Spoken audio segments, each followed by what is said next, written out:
I'm good. I'm sorry. I was on another meeting and I wasn't watching my time. It's all right. I will now call the February 26, 2021 Quarterly Board of Regents meeting to order. And with that, I will have Secretary Jill call the roll. Mr. Krigler, Here. Mrs. Gray, Here. Miss Green, Here. Mr. Norman, Here. Mr. Owens, Here. Mr. Rhodes, Here. Mrs. Rudolph, Present. Mr. Schooley, Here. Dr. Schemberger, Present. Dr. Tharp. Here. Okay. First item on the agenda is the consent agenda. Are there any questions or comments regarding any of those items listed on the consent agenda? Two of them do require action. Meetings of the Board of Regents, December 4, 2020, and also staff leaves of absence without pay. And if there aren't any questions concerning those items, I would entertain a motion for the approval of those two items. Chair Rhodes, I move approval of the items. Thank you, Regent Tharp. Is there a second? Second. Thank you, Regent Schooley. All in favor of the motion to approve those two items on the consent agenda will indicate by saying aye. Aye. Aye. All opposed. Next item is the report of the chair. I have just a couple of items I would like to highlight. And as you might expect, our focus has continued to be on the pandemic and dealing with it. And I do want to express our appreciation for the frequent updates furnished to us by President Jackson. This has been very helpful in educating us on how we are coping with it and how things are going. And his most recent message is very encouraging and very positive. Our COVID cases have gone down. We are maybe seeing the light at the end of the tunnel, or as the president indicated, maybe the beginning of the end. So I think these comments set a very positive and optimistic tone for the Regents, the faculty, the staff, and the entire Murray State community. And I think we can be proud that we have handled this crisis, I think, better than most universities. Some have almost had to shut down, have even paused for the time being. But our enrollment figures remain strong, and we'll hear some good news about that. So I want to thank President Jackson, our faculty and staff and students for developing and adhering to our COVID plan and safely following it. I would also, on another note, like to thank President Jackson and all of those who were responsible for bringing the regional vaccination center to the CFSP center. I think that was very important. It didn't happen by happenstance because a lot of work and influence went into this. And I want to recognize the many volunteers who've donated their time and skills in the vaccinations at the regional center. This has shown that Murray State is indeed dedicated to the health and welfare of all of the persons in our region. And it's been great exposure for Murray State. Finally, on a sad note, I would like to publicly recognize the passing of a true Murray State University patriot, Jack Rose. We were all notified pretty quickly of his passing, but he passed away after our last meeting, and we have not had an opportunity yet to publicly recognize Jack and his immense contributions to Murray State. So I thought it would be appropriate at this time for us to recognize Jack. He had a very distinguished career as a professional educator. He was superintendent of schools at Callaway County, I think, for about 2 decades. They even named the football stadium after Jack, if I'm not mistaken. He was dean of the Murray State College of Education, later served as a professor, training new school administrators. And he also served as a faculty regent. Jack was a proud alum of Murray State and always showed his love for the university, not only through his service, but also through his generous financial support. And as we all know, Jack and Janice have endowed a scholarship annually to a Callaway County high school graduate, and they underwrote the construction of 2 sculptures on campus honoring Murray State University's first president, Dr. Carr, and the symbol of Racer football, Racer 1. And I have a fond memory of attending the dedication of these 2 sculptures, and Jack took great pride standing before these sculptures. He was just beaming and smiling, and that was a great event, and I'm certainly glad we were able to get that scheduled. So we want to extend our sincere condolences to Janice and his 2 sons, John and Andy, and his entire family. And I'm also sad to report that we have recently lost some prominent faculty members, which President Jackson will now recognize. So I'll turn it over at this time to President Jackson for his report. Hey, Rose, thank you. And I just want to add a couple of things about Dr. Rose as well. He was a friend to Murray State University. He was a friend to many of us personally, but he loved Murray State, and he bled blue and gold. And we're going to miss Jack and his presence at Murray State. And please keep their Janice and the family in our thoughts and prayers in the days ahead. We also lost some other really important faculty members, and there are probably others that I don't know about, and I'm not aware of, that I cannot point out this morning. Otherwise, I would. But I want to lift up a few people that meant a whole lot to this institution. Through our almost 100-year history now, 99 years worth, a number of distinguished faculty, staff, administrators have built this place. And among them, Dr. Farouk Umar. Many of you had him in class, knew him quite well. He was a friend to many of us. We're going to miss Farouk and hate about his passing. And please keep him and his family in your thoughts and prayer.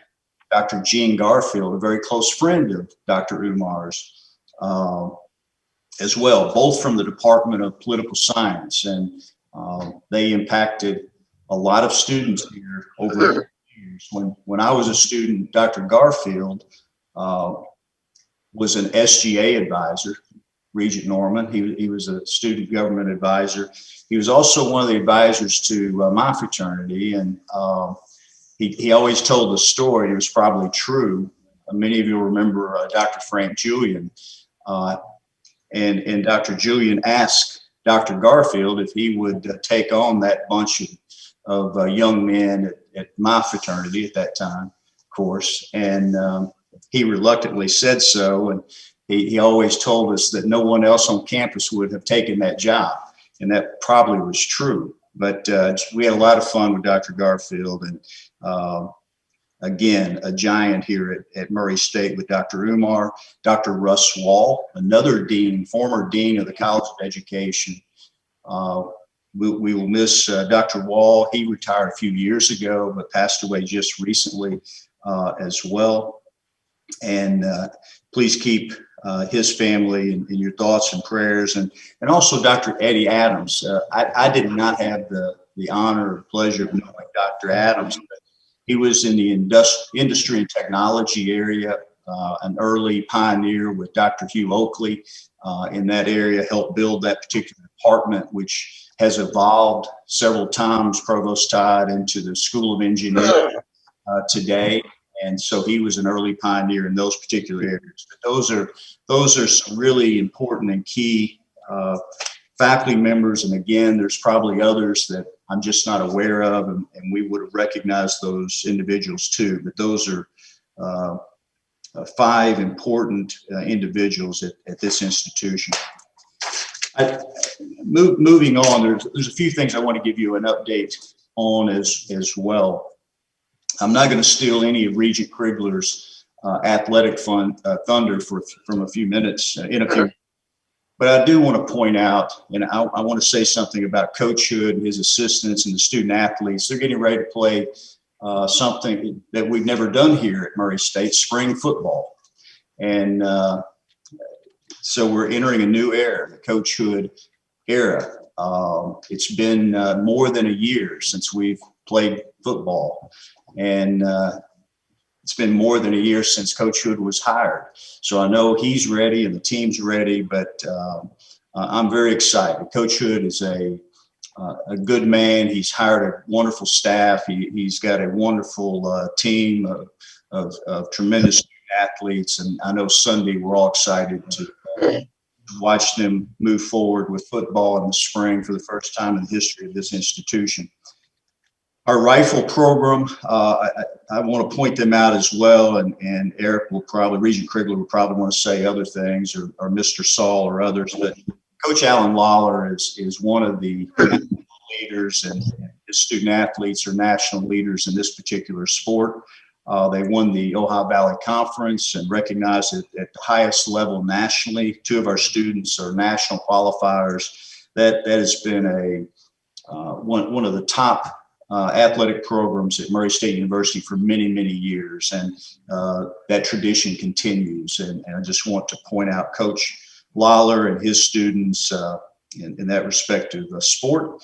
And next is the OVC tournament in basketball for our men's and women's programs, and we're excited about that. And I won't go into any other athletic items. I wanted to point those out this spring. Again, for the first time in the history of this institution, we're playing every sport we have. So we thought we would just have all the fun we possibly could, and we're going to play every single sport at Murray State University this spring, and we're excited. We're excited about that. You're going to hear a detailed report in regard to enrollment management today, both updates for the spring as well as next fall. This is a unruly, unimaginable environment to recruit in. It has been, it continues to be. We're doing an excellent job in those areas of recruitment and retention. And I want to brag on our enrollment management staff who worked very hard in a very difficult environment over the past year. I also want to thank and recognize our faculty, our staff, our administrators. One thing that we've been preaching for the last 2.5 years, we're all recruiters. And I have said this many times, and I'm going to say it one more time, and I'll say it many more times in the months and years ahead. But 71% of our budget is driven by enrollment. And we've been giving it laser-like focus for the last 2.5 years. We're going to continue to do that. We've made improvements that Dr. Robertson will talk about during his report. But a lot of good things are going on there. Related to that is we will set a record again for scholarships and financial aid awarded to our students, that existing students for retention purposes, as well as for new students coming to this institution. Over $115 million of scholarships and financial aid will be awarded in the months to come for next fall and next academic year. We also, and you'll hear a report about this later today in a lot more detail, but one thing I'm very proud of as well is the amount of private money we were able to raise again for the 3rd time for the Racers Give program. And more than $600,000 has been awarded for need-based scholarships for next fall. The need is tremendous. It's greater than any of us have ever seen at this institution. because of the pandemic and because of the economic environment we're in currently. And this is the work we need to be doing. But I'm very proud of our alums, our donations from Murray State University Foundation and all over the country to help make this happen. We're working on some enhancements in the months to come. You'll hear about some enhancements that we're working on looking at to the Murray State Promise. Currently, if you're Pell eligible, your tuition is already paid for. And there's some things that we think we can do there a little bit better and a little more aggressively. We're working on those right now, and maybe we'll have more to talk about at the next meeting as we move forward. You're going to hear a detailed finance report today, everything from federal stimulus funds and the gap that still exists from revenues lost and additional expenses that have been incurred at Murray State over the last, really the last 12 months or so. An update on the budget that we're in currently, the fiscal 2021 budget that we're in currently, also the budget planning we've been doing for fiscal year 21-22. We've been, since the first of the year, we've been meeting with faculty leadership, staff leadership, the budget advisory committee made up of faculty and staff and student leadership and on and on. So we're spending a lot of time crafting, planning for next year's budget, which starts July 1. We'll talk about Lovett Auditorium for just a moment. At the December board meeting, and I've talked to all of you individually about Lovett Auditorium in the last several days and weeks. So at the December meeting, this board approved a $2 million, up to a $2 million improvement work that had to be done. Dr. Tharp, asset preservation, deferred maintenance. Lovett Auditorium's been closed since the middle of last fall because of HVAC issues, ceiling issues, ductwork issues, electrical issues, etc. You're going to hear a lot about this today in a very detailed facilities management report. But I want to say a few words in regard to that. So we're starting to advance that work, award the contracts. We've got a lot of people involved in Lovett Auditorium and moving it forward. So as we got into that in the first part of January, we will have to remove the seats from Lovett Auditorium to do the work that must be done in that particular building. The original seats, 95 years old, the original seats. And Regents Schooley, the seats they've gotten smaller in the last 95 years, and they've gotten shorter. And we need better seats for that venue. It's an important venue. It's an important venue to this campus. It's important to our region. There's events in there constantly. It's important to the Department of Music. It's important to the Department of Theater. It's important to students all over this campus. It's important to presidential lectures, and we have high school graduations in there. There are regional events. There's regional teacher events, statewide events in there, and the list goes on and on. It is an important building to us. And we think that while we're going through addressing this project, we need to put new seating in this particular venue, this building, this auditorium that's so important to us. In that main hall area that the last time we were really in it, it's hard to believe in a major way, was Admiral McRaven's presidential lecture a few weeks before the pandemic hit, like 2 weeks before. And that building was nearly full that evening, but we can't use many of the seats because they're broken or in poor repair. But we're going to be able to use private funds to address the seating. So that's the good news. It will reduce the seating capacity by about 300 seats because the seats will be bigger, there'll be more space between them, etc. But I think when this is subject to your all's approval today, but when we get finished with this project, it's going to really change Lovett Auditorium as it should be. This is our performing arts center. I mean, this building, I can't I can't overstate the importance of this particular building to the institution. So you're going to hear more about that. We've have secured, will continue to secure the private funding for that, and we think we have commitments for all of it, actually. Also, Tina Bernard in the Office of Development is working on an additional seat naming, subject to your approval later today, a seat naming plan. She sent it to me. I'm going to look at it this weekend again. We've talked about it multiple times, and maybe some additional sponsorships. And as I said earlier, a possible naming of that hall inside Lovett Auditorium as well, to recognize a group who is willing to advance funds for this purpose. So that's Lovett Auditorium. There's a lot more to be said there. You'll hear a major update on the work going on there. You'll see some pictures, and they're in your board book. Some of you have already seen them. Maybe everyone's already seen them. It's really, I was in the building, Jackie and I, facilities management folks and others this week one day. The days run together here of late. Jackie, I think it was Wednesday. Could have been Tuesday.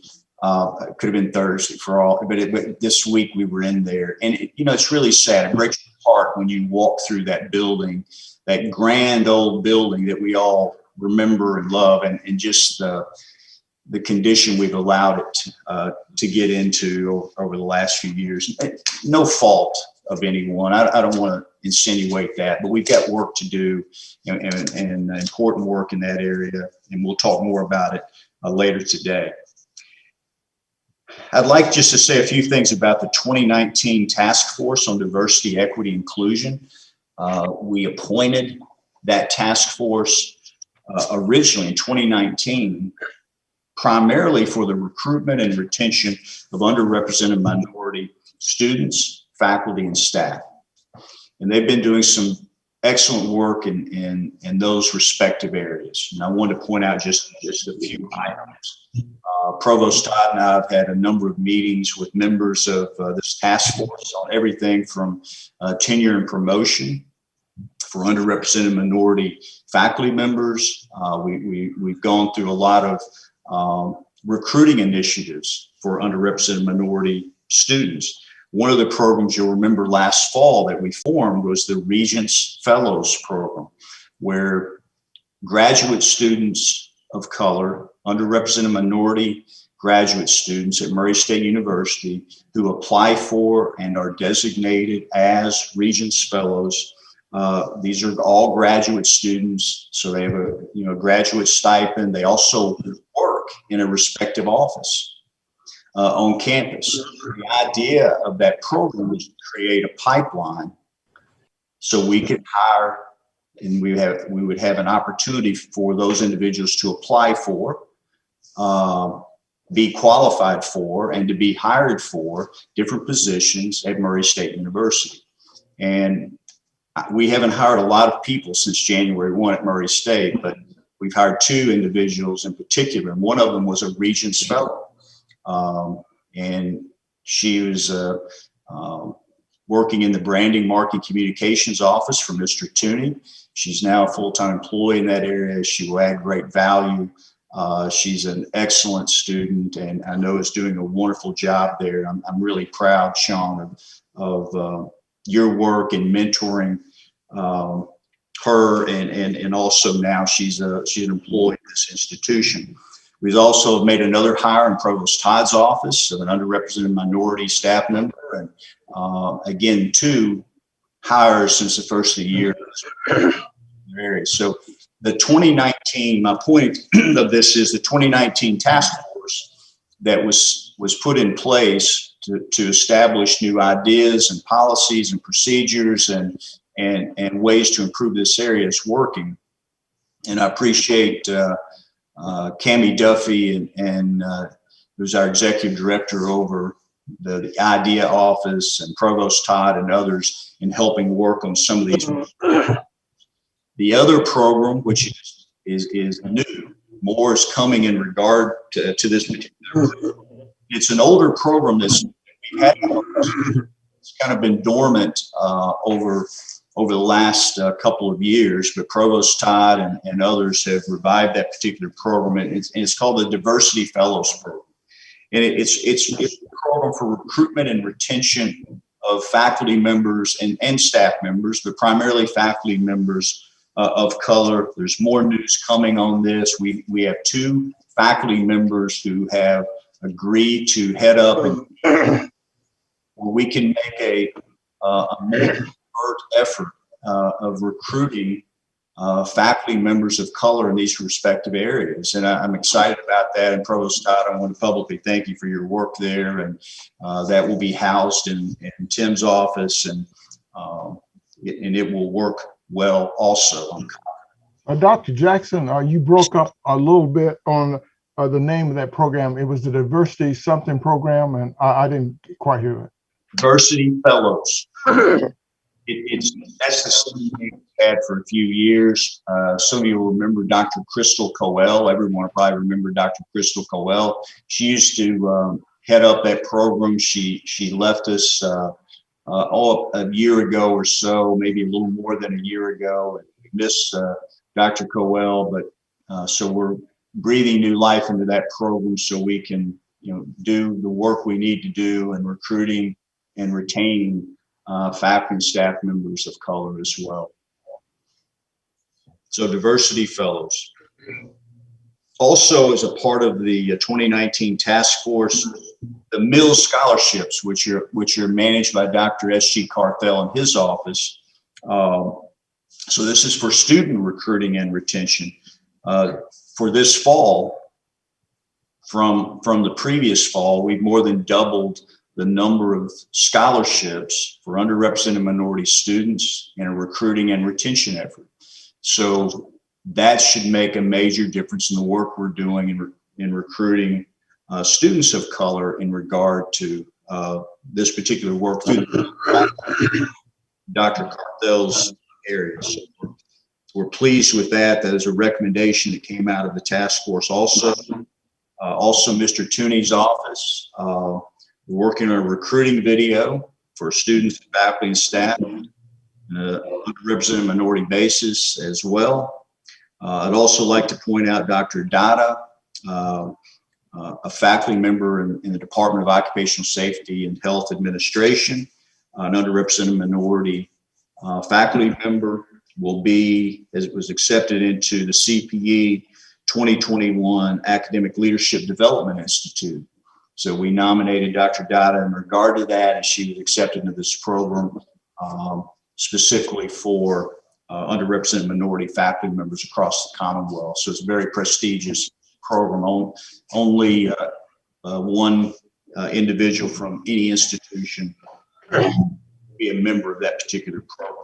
And also Dr. Robertson's he's got some reports in this particular area, some promotions in his area, enrollment management, student affairs. I don't want to steal his thunder, and I'll let him tell that in detail in minutes.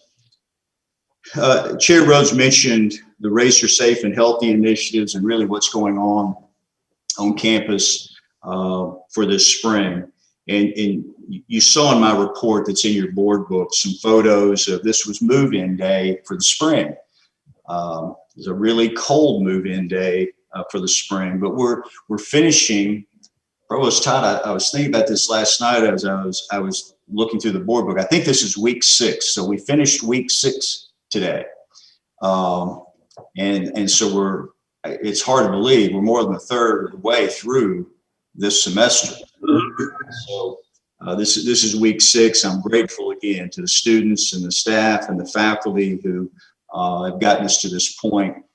We've seen a tremendous difference. The way we've adhered to all of the health and safety practices, wearing masks, the adherence to all these things. Our case counts are very, very low, and knock on wood, and everyone's handling this the way they need to. And I'm very thankful to everyone for their adherence, because look, we're all tired. We're all tired of this. We're tired of the pandemic. We're ready to move forward. And we started new messaging yesterday about the months ahead, the weeks ahead, and we'll talk about that in just a second very briefly as well.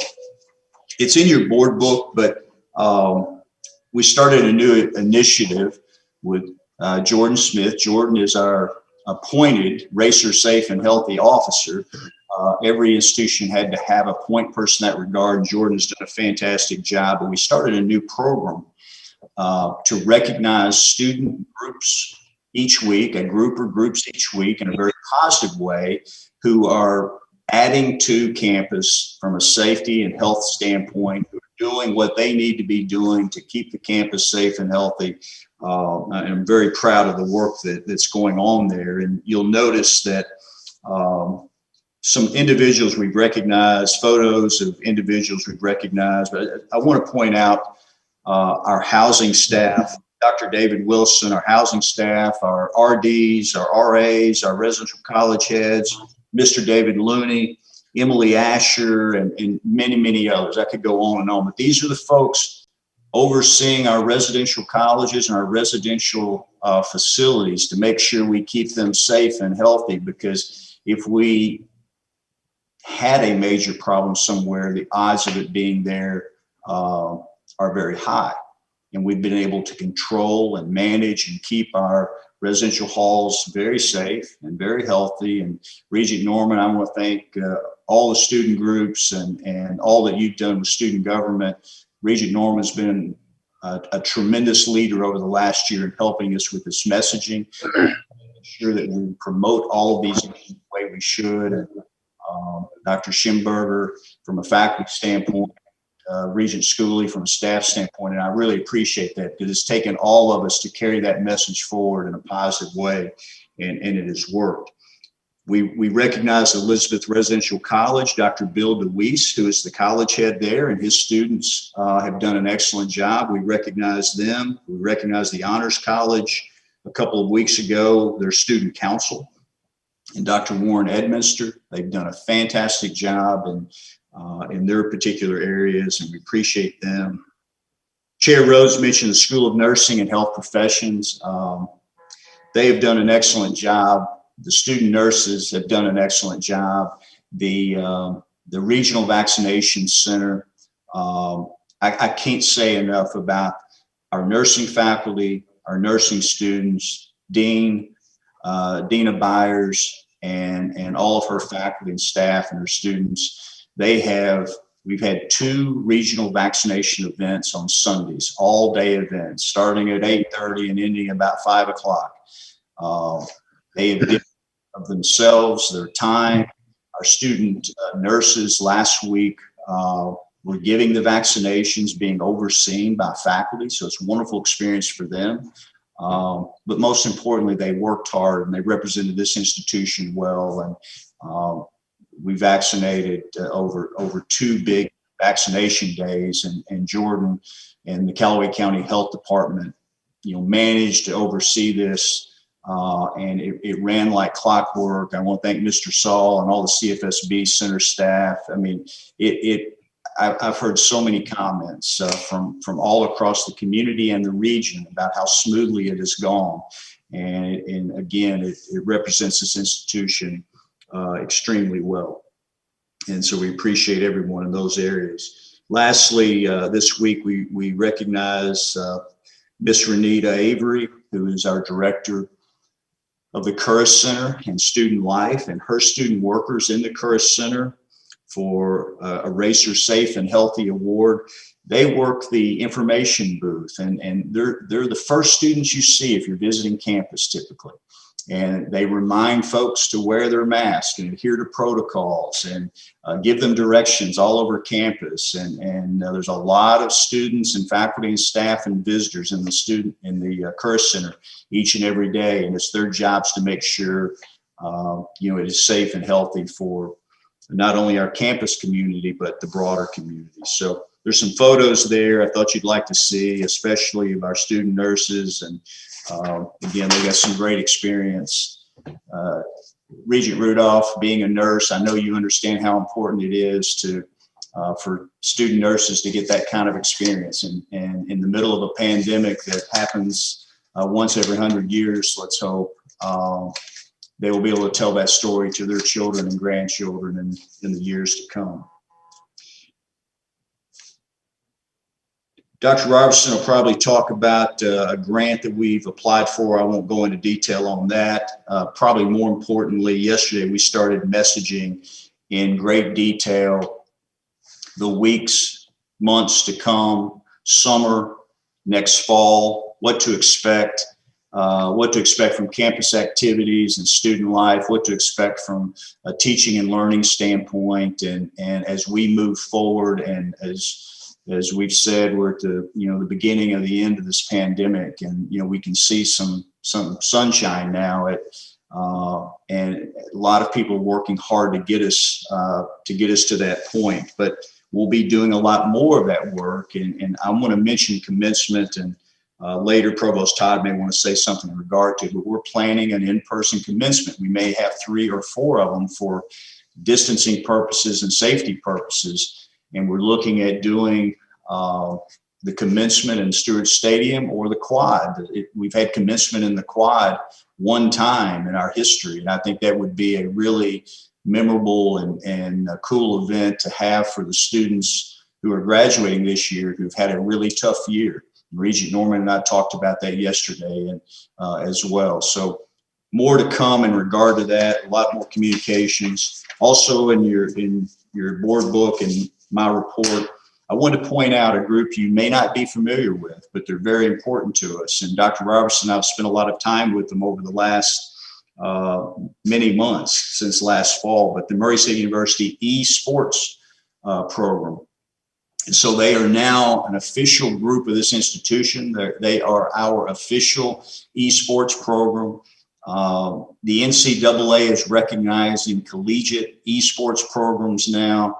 There's a lot of high schools in our service area with eSports programs. This is a recruiting and a retention tool. A few years ago, this group started out with 20 students in the fall of 18. Now there's more than 150, and it continues to grow. It may be 200 today for all I know. It continues to grow very fast, but we're assisting them on campus, and Vice President Dudley and Mr. Verkamp and others have been extremely helpful, Dr. Robertson, and again, many others in regard to space, helping them with resources, helping them with technology, and they've done a great job. It's a great group of students, and they mean a great deal to us. And they're working with many of these high schools that have esports programs for recruiting purposes. And so that's important to us as well. Just the last couple of points or two here. I gave a presentation to the Council on Post-Secondary Education a couple of weeks ago.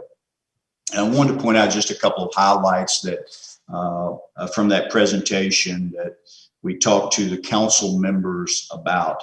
But our first-time freshmen were up 6% this year. So not too many institutions can talk about being up in first-time freshmen in the country or in the state for that matter. But it's the second year in a row for Murray State. So we all should be very proud of that, and kudos to everyone involved in that those recruiting efforts. Degrees awarded. The reason we're here, nothing more important that we do here is awarding an academic degree once a student completes all of their requirements. But importantly, for the record, we had the highest increases among the Kentucky public universities, all of them. By 5% is the increase of degrees awarded at Murray State. Low income students, 11% increase. Underrepresented minority students, a 21% increase. Graduate degrees, a 6% increase. So we had the highest increases among our Kentucky public peers. That includes the University of Kentucky and University of Louisville on down. So we're very proud of that. Again, that's why we're here. Graduation rates, we're at the top of the list as well. Our graduation rate is 53.1%. Our retention rate's the highest among all the comprehensives. It's just slightly below the Big Blue school up east, and so we're at 81.1%, which I've looked back myself for about 25 years worth. This is the highest I could find in the last 25 years. So we're retaining 81.1% of our students each year, and underrepresented minority retention increased 7%. So we're leading the state in these areas, and that's due to the good work. And again, Dr. Robertson is going to talk about recruiting and retention later. That's the good work of his office, our retention folks and our recruiting folks. The other point I wanted to make, the average cost of attendance. So this is something the CPE wants to talk about, legislators want to talk about. Our average cost of attendance decreased 1%, and we were one of 3 universities that had a decrease. And our net price, which is a different calculation, decreased 6%. I think we led the state in that category. I've been looking at this for a long time. Many of you have been looking at this for a long time. I don't recall decreases in the past. And part of the reason is tuition was flat last year. The year before, it was basically flat. And we're making more awards in regard to need-based awards and other types of scholarship awards and financial aid awards. So when you get into net price, we saw a 6% decrease. And as a reminder, about half of our students graduate with no known student debt. We hear a lot about student debt in this country, and it's something that's very important to us. And we manage that the best we can so students don't pile up a lot of student debt. But half our students graduate with no known debt. And I think that's one of the reasons, among others, where U.S. News, Washington Monthly, Money Magazine, and many others recognize us as one of the best academic values in this country. And those are vitally important statistics. This is vitally important to families and students today for recruiting and retention purposes in a pandemic and the environment we find ourselves in today. Jordan is going to give a very detailed legislative update. I'm not going to steal his thunder, but all I want to say is since the first of the year and even going into late last fall, a huge percentage of our time is spent on meeting with legislators, Zooming with legislators, having conference call with legislators. I've probably talked to 7 or 8 this week, met with, or by Zoom or otherwise. Jordan has probably met with that many or more. There's only, I think this is the 18th or 19th legislative day, meaning there's only 11 or 12 left. And so we're down to the last few days where the big decisions will be made on pensions and performance funding, those things. And Jordan will cover all of that in detail as well. And I want to thank again our congressional delegation for the stimulus funding you're going to hear about from Vice President Dudley later. But in December, Christmas week, that bill was passed. There will be one more, the last, in my opinion, stimulus package. It benefits Murray State University. It benefits our students. It benefits us in every respect in a very, very tough environment that we find ourselves in this country and world. And it's especially impacted universities and colleges all over the country. So we'll have more to cover there later today. That's my report. I won't belabor anything else. I appreciate your time. And if anyone has any questions in regard to anything I've touched on or anything else for that matter, I'll be happy to talk about them. Dr. Jackson, I would like to thank you and your staff for including me on the Diversity and Inclusion Committee. I learned a lot and it was very good. And also in the meeting with the African American faculty and got to share some time with them. And I tell you, I know we have very few meetings in their short time, but it would be good if any of you want to know what's going on to ask Dr. Jackson to kind of fill you in, because that was one area that I know I was concerned, what are we doing? But to be able to sit with that group of people and hear what's going on, and reception I got as a regent to that group was very rewarding. I don't think we're where we need to be, But as Dr. Jackson said, if we don't pay attention to it, we'll never get there. So Dr. Jackson, for you and your staff, I appreciate the opportunity to be involved. Dr. Tharp, thank you. I want to thank you and Regent Owens. You all have participated in numerous functions in the last year, and shared of your time and your stories and your encouragement, and to both students and faculty and staff. There's an event tonight. I keep joking with Regent Owens. There's an event tonight at 6:30, I think it is, and as well, I think Regent Owens may be speaking again to that group. Dr. Tharp spoke just a few days ago to another group. We have a Black Faculty and Staff Association on campus, and Regent Tharp and Regent Owens spoke to that group just a few days ago as well, and fielded their questions, and they were so appreciative. We all said this when it was over. I talked to Executive Director Cammie Duffy after that. I don't think any regents have ever spoken to that group, and it meant a great deal to them. And I just want to thank you all. President Jackson. Jackson, are there any other comments or questions regarding the president's report? Yes, Mr. Chair, I have one. First, Dr. Jackson and the board, I'd like to commend you for the lowering of the average cost in attendance and net price. I think having a commitment to affordability is very important in this environment, will continue to be going forward. So thanks everyone to that. Dr. Jackson, I know on the recruiting side, we've been spending some time tracking first generation college students. And I noticed that wasn't in the degree list. Have we just not tracked them long enough to be able to say the number of degrees? I'm sure there'd be some overlap with some of these other groups, but I think that would be helpful to see that as a breakout as well. Regent Krigler, good point. The reason I didn't put it on the CPE report, it's not a metric that is measured from the CPE for performance funding or otherwise. It's a metric we look at internally.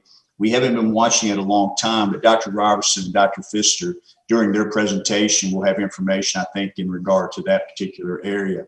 Again, a heavy percentage of students coming to Murray State University each year are still today first-generation college students. And many of us on this call were first-generation college students. So Regent Krigler, it's an important point. We'll make sure that we talk about that, I think, today and beyond. Thank you. Are there any other questions or comments for President Jackson? If not, we'll move ahead to the report of the Treasurer, Vice President Dudley. Good morning. It's good to see everybody. Someday we might actually see you on campus and be able to shake your hand and share a cup of coffee. Who knows? It may come sooner than later. That's right. For the Treasurer's report today, it's going to be a little bit different. We have developed a new format I'd like to review with you, and that was sent out by Jill yesterday. And I know some of you may not even have had a chance to look at that yet. So if you can go to, I think it's your page 246 under other business, that'll kind of be our jumping off point. I'll give everybody a moment to get to that page. We've wanted to make some changes to the Treasurer's report for really some time now. It just never has been the right time. There's been a lot going on, and a change in the way we present things sometimes throws the board off, throws us off from looking at comparative data and measuring our metrics. So it's just something we were very open to doing. And Regent Owens approached me back in the fall about doing something that's more condensed, something that maybe is easier to digest from a board perspective. And we were more than happy to make that change. So this took a while. It's taken us from that point to go through a lot of different scenarios, a lot of different presentations, a lot of different metrics, and decide what would be the most beneficial to you as a group. And so I'm presenting from this today, but also would like some feedback if this is kind of helps you, kind of hits the target, other information you might like to see. So please stop me as I go through, ask questions. I think many of your questions initially might be answered as we get through the numbers here, but it is something different. We hope it's helpful to you. Before I start, I'd be remiss in acknowledging Ellen. Ellen Dale's online. She joined us for the report. Ellen's the director of accounting and finance, and her and Michelle Clark, assistant director in that same department, has worked very hard in making this change. It may look simple, but it has taken a lot of time. So kudos, Ellen, to you and your folks for getting us to this point. If you'll look at the first page of the treasurer's report, and this is what this will be called. This will be, if everyone is in agreement with this, our new treasurer's report, as opposed to the 15 or 16 page packet you have traditionally received and had to sift through. The first page shows you in a set of tiles across the page. I think all of us are more accustomed to looking at data in this manner nowadays. And you'll see the first 4 tiles across the top present an actual for the second quarter compared to a year-to-date number for the respective years presented. So we're providing you with a 3-year period, a 2-year look back for the current year. And so, for example, you can look at cash on the first tile and see where our cash is related to those from the prior 2 quarters, and also the year-end numbers compared to those prior 2 years. Now, I'm not going to touch on these numbers because we'll talk about the detailed numbers as we get to the next 2 pages, but again, stop me if you do have questions. But we feel those are 4 big markers for the board to watch. And cash, accounts receivable, certainly working capital, and net position are things we watch very closely. You'll kind of look to the left side of the page, you'll see a total revenue and a total expense box. Those 2 boxes are a presentation of the overall revenues for the institution. All fund groups, overall revenues. That would include grants and contracts, our plant fund, in addition to education in general, tuition, and auxiliaries. And those are presented as a comparison of the first quarter also compared to the year-end data for the prior 2 years. So from a revenue perspective, you can see we're very much in line with the previous 2 quarters and where we fall in meeting our numbers from the prior 2 years. The same for the expenditures. So we're used to seeing a large statement with many fund groups. This condenses this down to very small cell, but gives you the same data. Then to the left, you'll see we presented just some graphical depictions for education in general and auxiliaries. With that same theme and showing you the second quarter compared to, in this case, the budget. This is what we're going to be talking about a lot today, and what we'll be talking about for the rest of the fiscal year is our budget. So we're presenting the education and general auxiliaries data to you as an actual number compared to our budgeted numbers for this year as well as the previous 2 years. Are there any questions to what you see on this first page? Comments?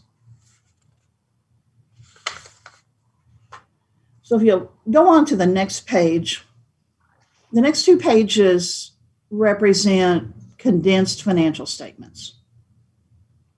And I really want to touch on the fact these are condensed, but there's nothing missing. Our big financial statement packet, all we've done is condense this into something that can be read and digested in an easier manner, quicker manner. All of our data is here. we will continue to do our financial statement packet as you're used to seeing, and we actually do many more statements to that to manage our finances. We go through and look at fluctuations in numbers and budget compared to actual constantly. That's pretty much what we do. All those things will continue. We're just trying to boil them down into a smaller format for you. So the first two statements you'll see here on the right, you'll see two cells. One's a balance sheet, one's an income statement. Very similar to what you're used to seeing, just much smaller. We presented it in millions. I think that hopefully helps you to be able to understand the data and look at it comparatively. And this is also presented for a 3-year format. And then we provided you notes next to each of those condensed statements that hopefully helps to explain the changes for the current year compared to the prior year. That's something I've typically reviewed with you, or we've tried to have in an executive summary. We've tried to be a little bit more on point with this and make it a little bit clearer for you. I'm not going to go through each of these numbers, but I do want to point out on our balance sheet, what you're going to see throughout all of this are a couple of very common themes. One is our pension adjustment. You'll see on our balance sheet, it's up. Our net position is up, but it's primarily due to us recording a decrease of expenditures for our pension estimate for the current year. And you'll see that in those notes of 23.1 million. That's the bulk of that change. We record our pension adjustment at the end of the year. And for the board members that have been on the board for a number of years, you know we always go through this at the end of the year. And what we do each quarter then is we estimate what we think it might be at the end of this year. We might be on target and we might not be. We don't know.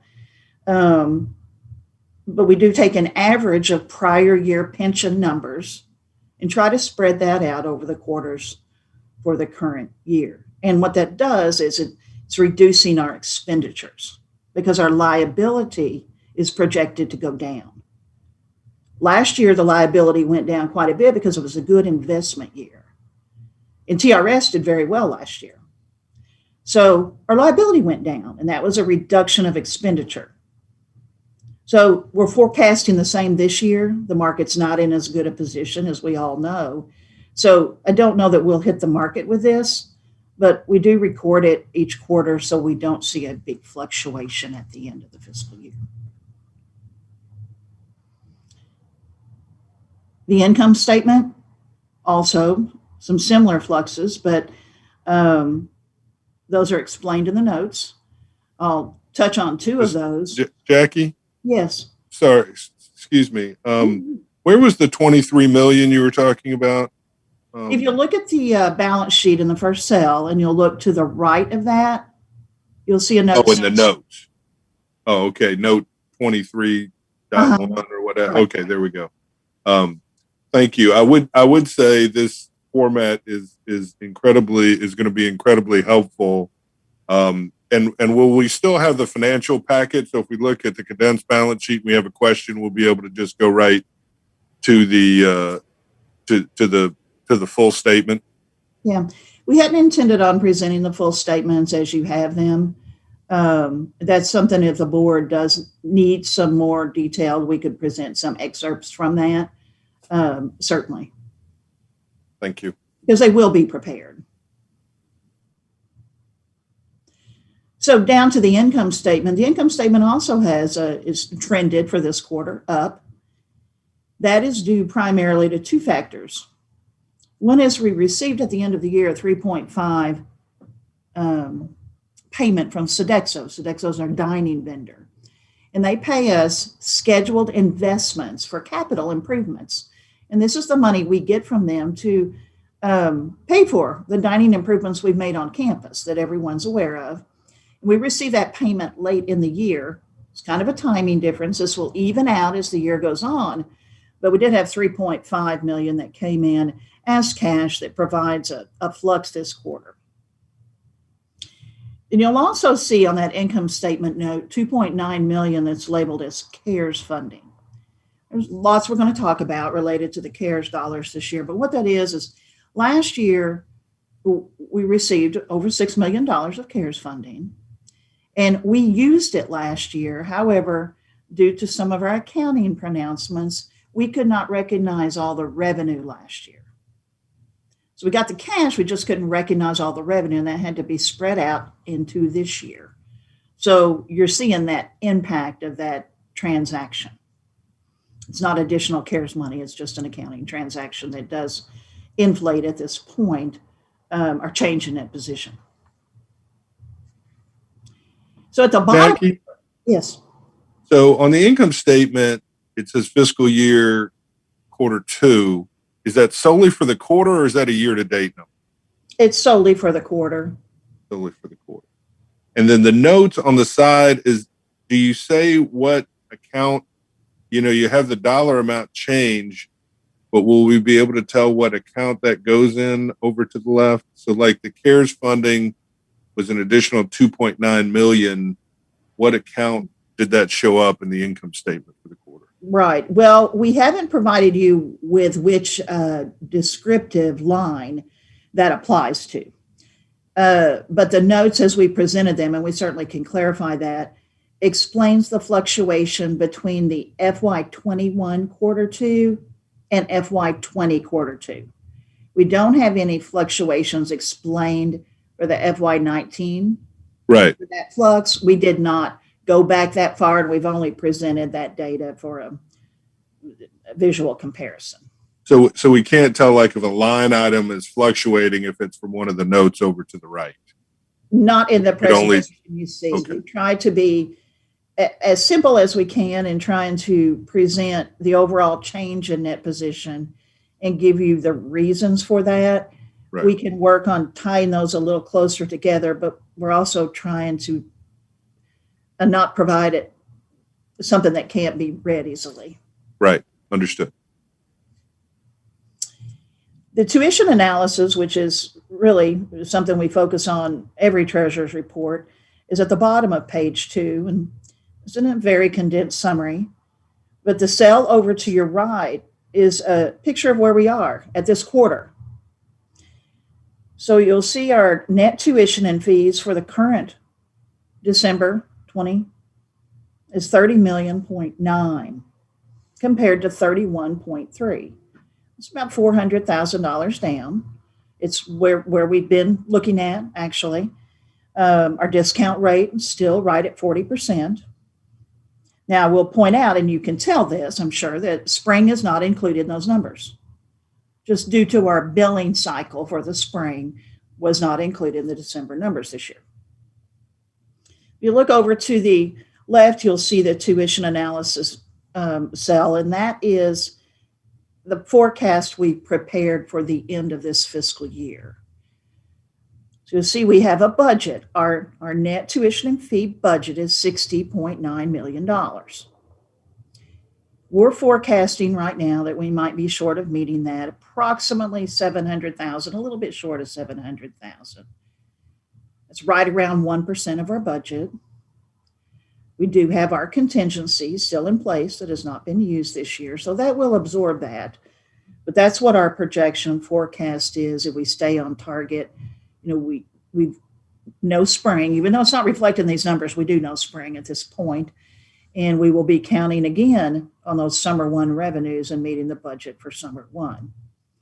I know Provost Todd always enjoys when I say that, and make sure he understands that summer 1 revenues have to be met.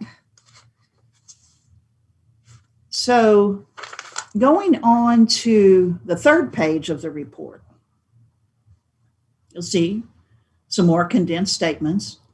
What this is the balance sheet and the income statement for just the education and general fund.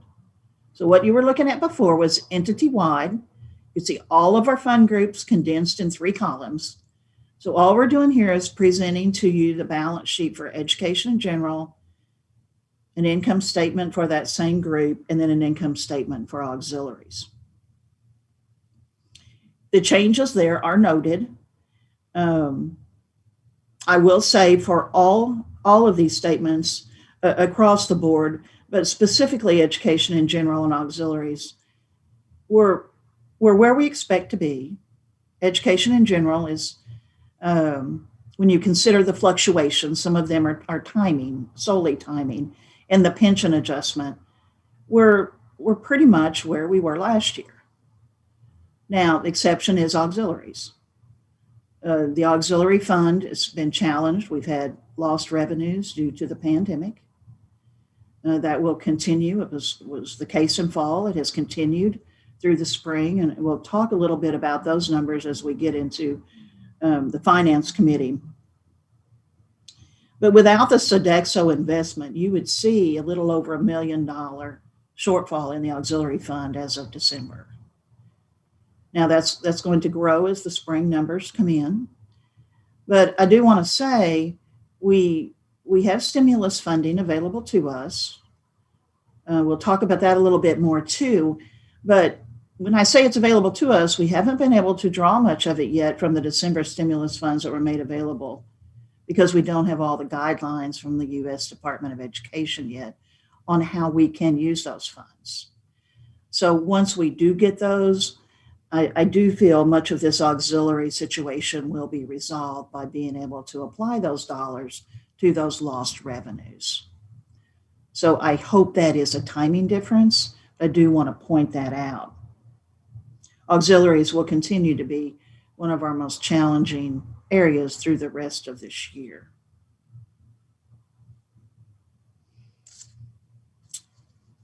So are there questions?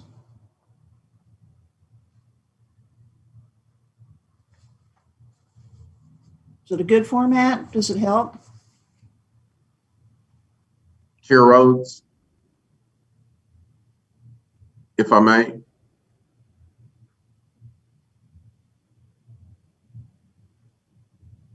Chair, you're muted. Regent Owens, you had a comment? Yes, sir, please. I would like to thank Vice President Dudley and her team for the level of effort that they put into this revision. I'm hopeful that other members of the board will recognize the value. I know this has been extremely helpful, and we use this type of dashboard approach relative to our business, and it's just proven dividends for us over the years. And so we're just hopeful that we still are able to ensure that we're following our fiduciary responsibility, looking at the finances of the university. But I think this snapshot is just an outstanding method for us to use. And I would also be remiss if I didn't thank Vice Chair Krigler as well, because he and I have had a lot of conversations since my tenure on the board regarding ways that might hopefully benefit the board members from looking at the university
that as a step towards the creation of our civil engineering program.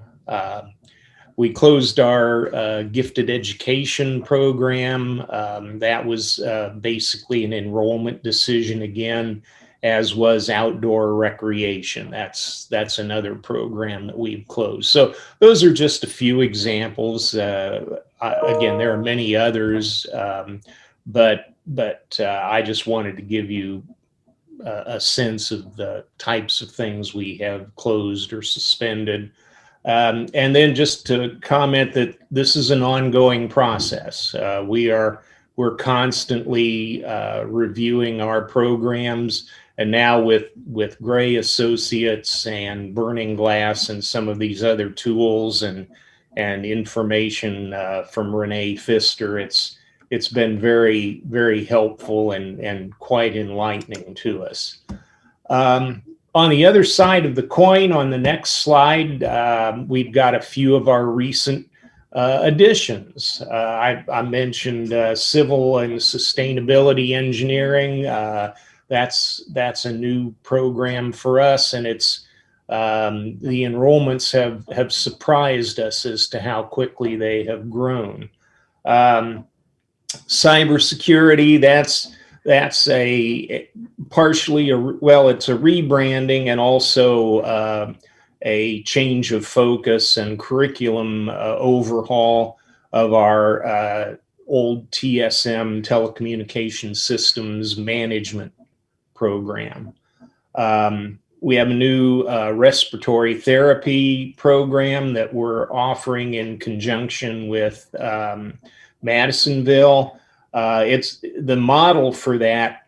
It's a 2+2 program. The model we've built with Madisonville for that is really the first in the nation. Other programs will probably use our model to develop similar 2+2 programs. Ag Ed, we have a new EDS Ed specialist in Ag Ed. That too is one of very few EDS programs in Ag Ed. The folks in Ag, Brian Parr and his crew have developed a really novel program, and it actually turns into a bridge to the doctorate in agricultural education. So we're hopeful that good things are going to be happening there. We have a general studies program that we have introduced as a way to kind of help some students here on campus and remotely, but students who have kind of lost their way in their initial major and need to find an alternative route to a degree. And so that's the general studies degree. On the next slide, I've got just a few things that are under consideration. The last comment there are others, but in particular, we're looking at potential programs in industrial engineering, healthcare, communications, homeland security, sustainable agriculture, cinematography. These are all suggestions that came out of the Gray Associates analysis, and again, there are others as well. Some next steps, well, beyond our ongoing program reviews, SACS COC has released a significant and lengthy update to their substantive requirements. The new document we're trying to sift through is over 80 pages long. So we're still trying to get that digested. We're working now that all the schools in Kentucky have gone through the Gray Associates workshops. All of us are working with CPE develop a statewide academic review process. And quite significantly here, under the guidance of Interim Assistant Dean Ashley Ireland, we're implementing a new university studies program. And of course, that impacts all of our programs, new and existing. So that's a quick review of what's going on in academic program review. Tim and I will be more than happy to answer any questions you might have. When is the University Studies program? Is it this fall? Yeah, the official launch date is this fall. Program new degrees new courses are moving through academic council as we speak. Thank you. Are there any other questions or comments from the board to Dr. Purvine or to Tim?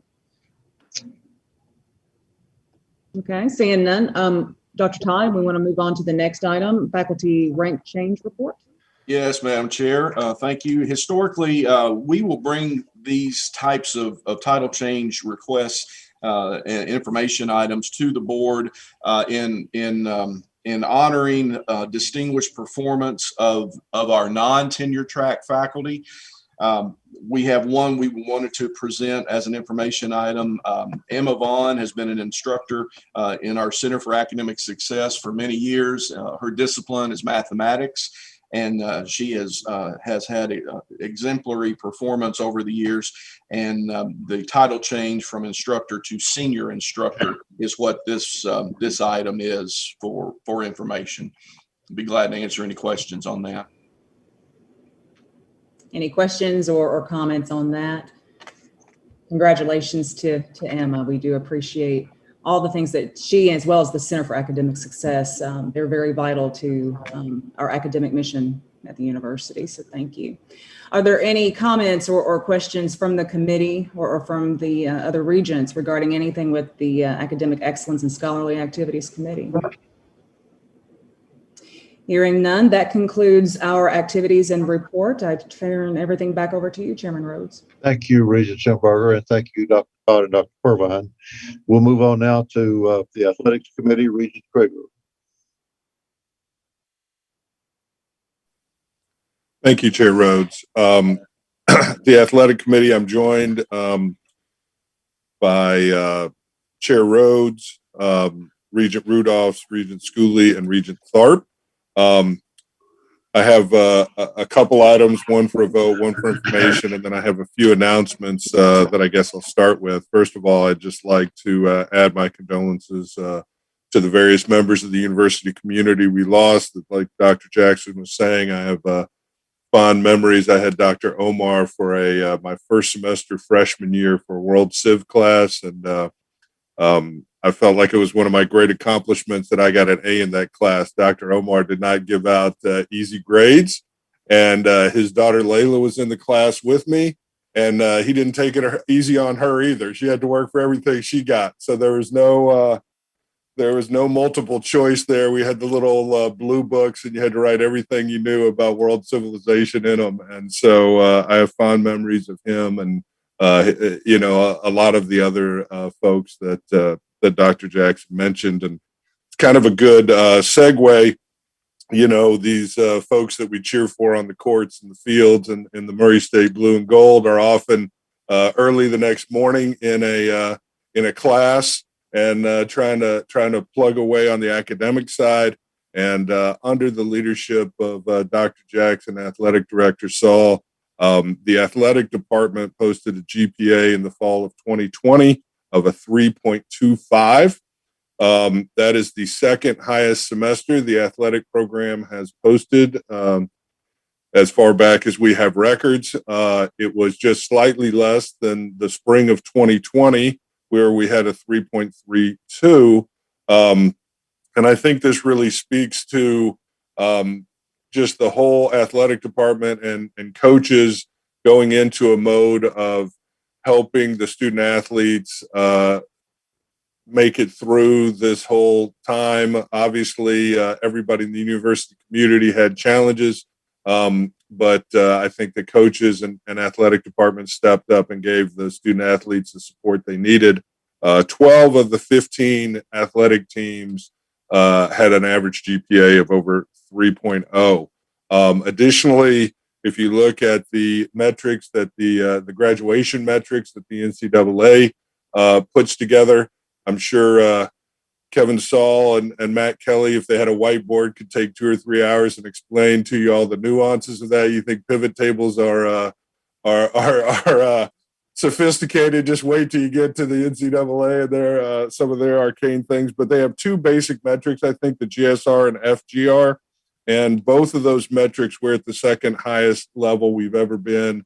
One of those we broke a record from last year. And the other one, I think we broke a record from about 8 or 9 years ago. So the athletic department continues with its, with its purpose of having both students and athletes winning championships as well as doing well in the classroom.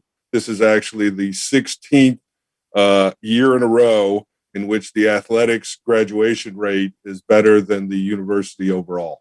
And so just commend all the folks in the athletic department and the coaches who recruit those players, give them the support they need to be successful in competition, but also in the classroom. So I'm really excited about that. Also have an announcement for an individual on the football team, a defensive lineman, Christopher Stahl. He was awarded a prestigious NCAA postgraduate scholarship of $10,000 for continuing his education after he graduates from Murray State. He is one of 29. This is one of 29 awards that are giving it out nationally to NCAA athletes, both Division I, Division II, and Division III. And I'm told there are about 500,000 student athletes across the country. So to be given an award, one of 29, really just shows his commitment. This award is kind of special to me. We've had a handful of folks over the years win this award. And actually, I was awarded this 30 some odd years ago. And it allowed me to help pay for my graduate school, which kind of helped launch my career. And, I work for one of the institutions that I used it on. So it's continued to give back to me over time. And I have a debt of gratitude to Dr. Carl Hussing, who was the NCAA liaison at the time, and he put me up for that award. And I'm just so excited that we have another racer that's been given this honor. Also, would just like to thank the overall athletic department. Obviously, the pandemic in the last few months has been tough on everyone. And for the safety of the student athletes, we decided to postpone fall sports and postpone those to the spring. And so in the spring of 2020, we will have a full academic years of athletic events in one semester. So the athletic department will be doing double duty most of the spring semester. And I know they're going to be working hard. And so I just want to encourage them and thank them for all the hard work they're doing, the leadership of Dr. Jackson and Director Saul, and the hard work of the staff and the coaches over there keeping things going. These coaches and athletic department, they're responsible for these students, not just when they're in the classroom or on their field of competition. They really are held to a standard for them to be, good in the community and so forth. And so it can be a challenge, especially when they aren't able to control all aspects of that. I'd also like to congratulate the rifle team on their 15th OVC championship that they won, as well as I believe Kevin, correct me if I'm wrong. I think we have two qualifiers for the national NCAA tournament on that team. Matthias Kiruru, I'm probably mispronouncing that, and Allison Henry. So I'd like to congratulate them and wish them the best of luck in their competition. Dr. Jackson also mentioned the start of football season. I think Kevin said that it's been 444 days since Dean Hood was been hired as the Racer head coach before we're actually going to see a game. And during that time, we've had a game postponed by snow, which I never thought we'd say about a Murray State football game. But on Sunday, we're going to have a kickoff, and it'll be the first time in a long time that Racer One will run around the track, and we'll hear the band play the fight song and be able to see the team take the field. So hope you're able to come. If you're not, hope you're there in spirit, and we're excited about the new Hood era. Also, next week, the Ohio Valley Conference basketball tournaments will be starting. The men's basketball team and the women's team. The men have been improving throughout the year. I think they've won about 5 of their last 7. And the women's basketball team has a 3-game winning streak going on. They had a big win. I believe it was last night at Jacksonville State. I think that was maybe the first time anybody's beaten them from the league on their home court all season. So that was a great win, and both teams seem to be peaking right at the right time. And I think that will transition us to the first item of business today for the athletic committee, which is we need to vote on the extension of the contract for the women's basketball coach, Coach Rochelle Turner. She's been improving the team throughout her tenure. And I just mentioned she seems to have them revved up going into the tournament. And so the decision was made to extend her contract at the same compensation level. And the contract itself is also in your board book. So, does anyone on the committee have any questions or comments, or the full board questions or comments before we vote on that? Regent Krigler, if I may, Yeah. take a moment to highlight some what I think are significant achievements for Coach Turner in her 4 seasons here with us. The team has maintained a 3.13 GPA in the last 6 semesters combined total. So doing a really good job academically. 14 commissioners honor roll, which is a 3.3 or higher in her time here.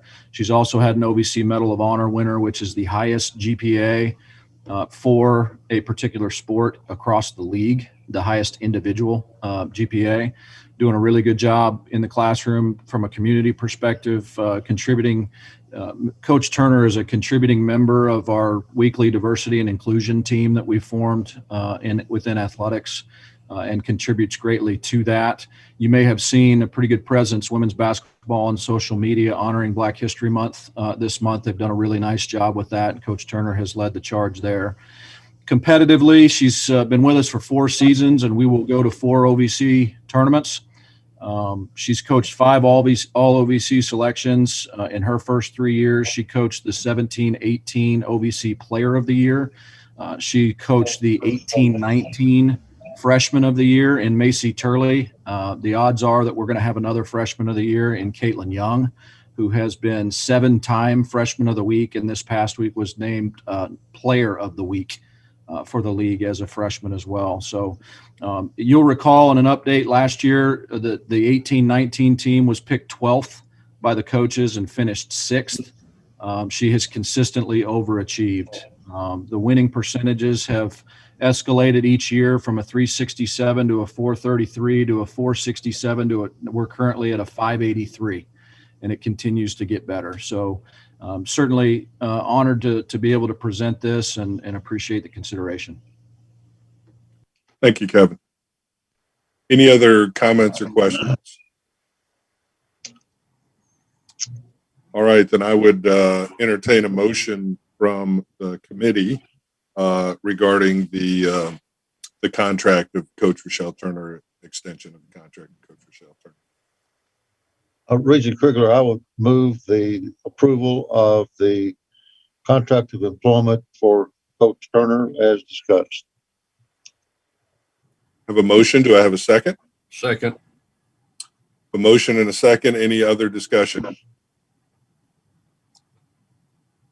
Then all those in favor of the motion to extend Coach Rochelle Turner's contract, please say aye. Aye. All opposed? All right, the motion carries. If you would, Chairman Rose, I'll go ahead because I have one point just for information, and then I can turn that motion over to you, and you can go directly from there. Just for personnel, for information purposes, the Regent assist- Krigler, we will entertain a motion for the approval for the board. Okay, so all right, then Chair Rhodes, I move on behalf of the athletics committee that that the board approve the extension of Coach Turner's contract. We have a second. Second. Okay. I think that's Regent Gray. Any discussion? This is Regent Schemberger. I just have a polite and positive comment. I really appreciate Coach Turner's positivity and enthusiasm. As you mentioned, Kevin, about her the social media campaigns that she has run for the program, I enjoy seeing those. I've learned a lot over the past month that she's really done in focusing on Black History Month. She's an educator. And I think that's really important. And I think that comes across in her students. I do have some students on her team in my classes, and they're phenomenal. They do their work on time. I wish I had classrooms filled with those students. So I think that's a testament to definitely her leadership, but she knows that they are students first. And I think that's part of the philosophy that you really share with all the coaches in the athletics program. So please just pass along the fact that I really enjoy seeing her coach, but I also enjoy seeing her education lessons carried through her players. Thank you, Regent Schemberger. I think you've made a very good point. All of our coaches are educators, and I think that it pays dividends in the classroom through the influence of these coaches. We have a motion and a second. We will now take a roll call vote for the motion to approve Coach Turner's contract. Mr. Krigler, Yes. Mrs. Gray, Yes. Miss Green,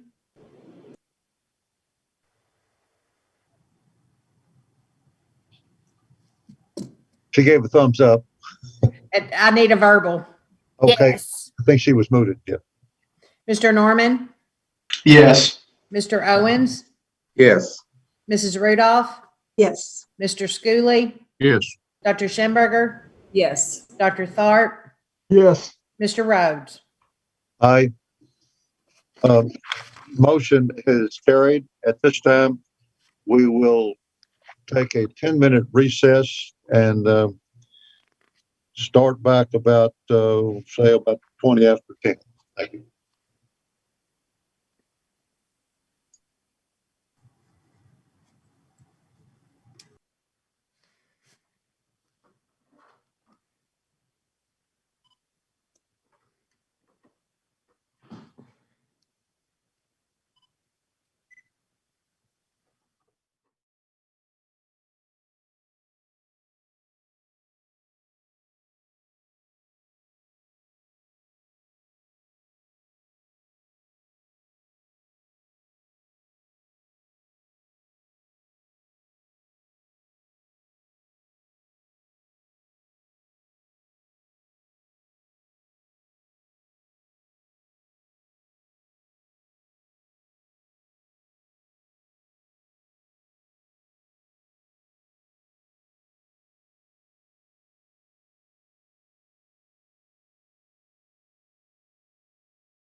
Okay. I inadvertently cut Regent Krigler off. He had another item on his athletics agenda, and I'll turn it back over to Regent Krigler. Thank you, Chair Rhodes. Just the last item is just for information only. It is extending the 1-year contracts of the assistant coaches for men's basketball, women's basketball, and a soccer assistant coach. Since these contracts are 1-year contracts, they don't require a vote of the board, but for information purposes, those contracts run out at the end of their respective seasons, so we need to approve those new contracts for the coming year. Athletic Director Saul, do you have anything you'd like to say regarding the assistant coaching staff? Just appreciate very much their leadership and support. You've learned a little bit this morning about the output from an academic perspective, and they obviously play a role in that.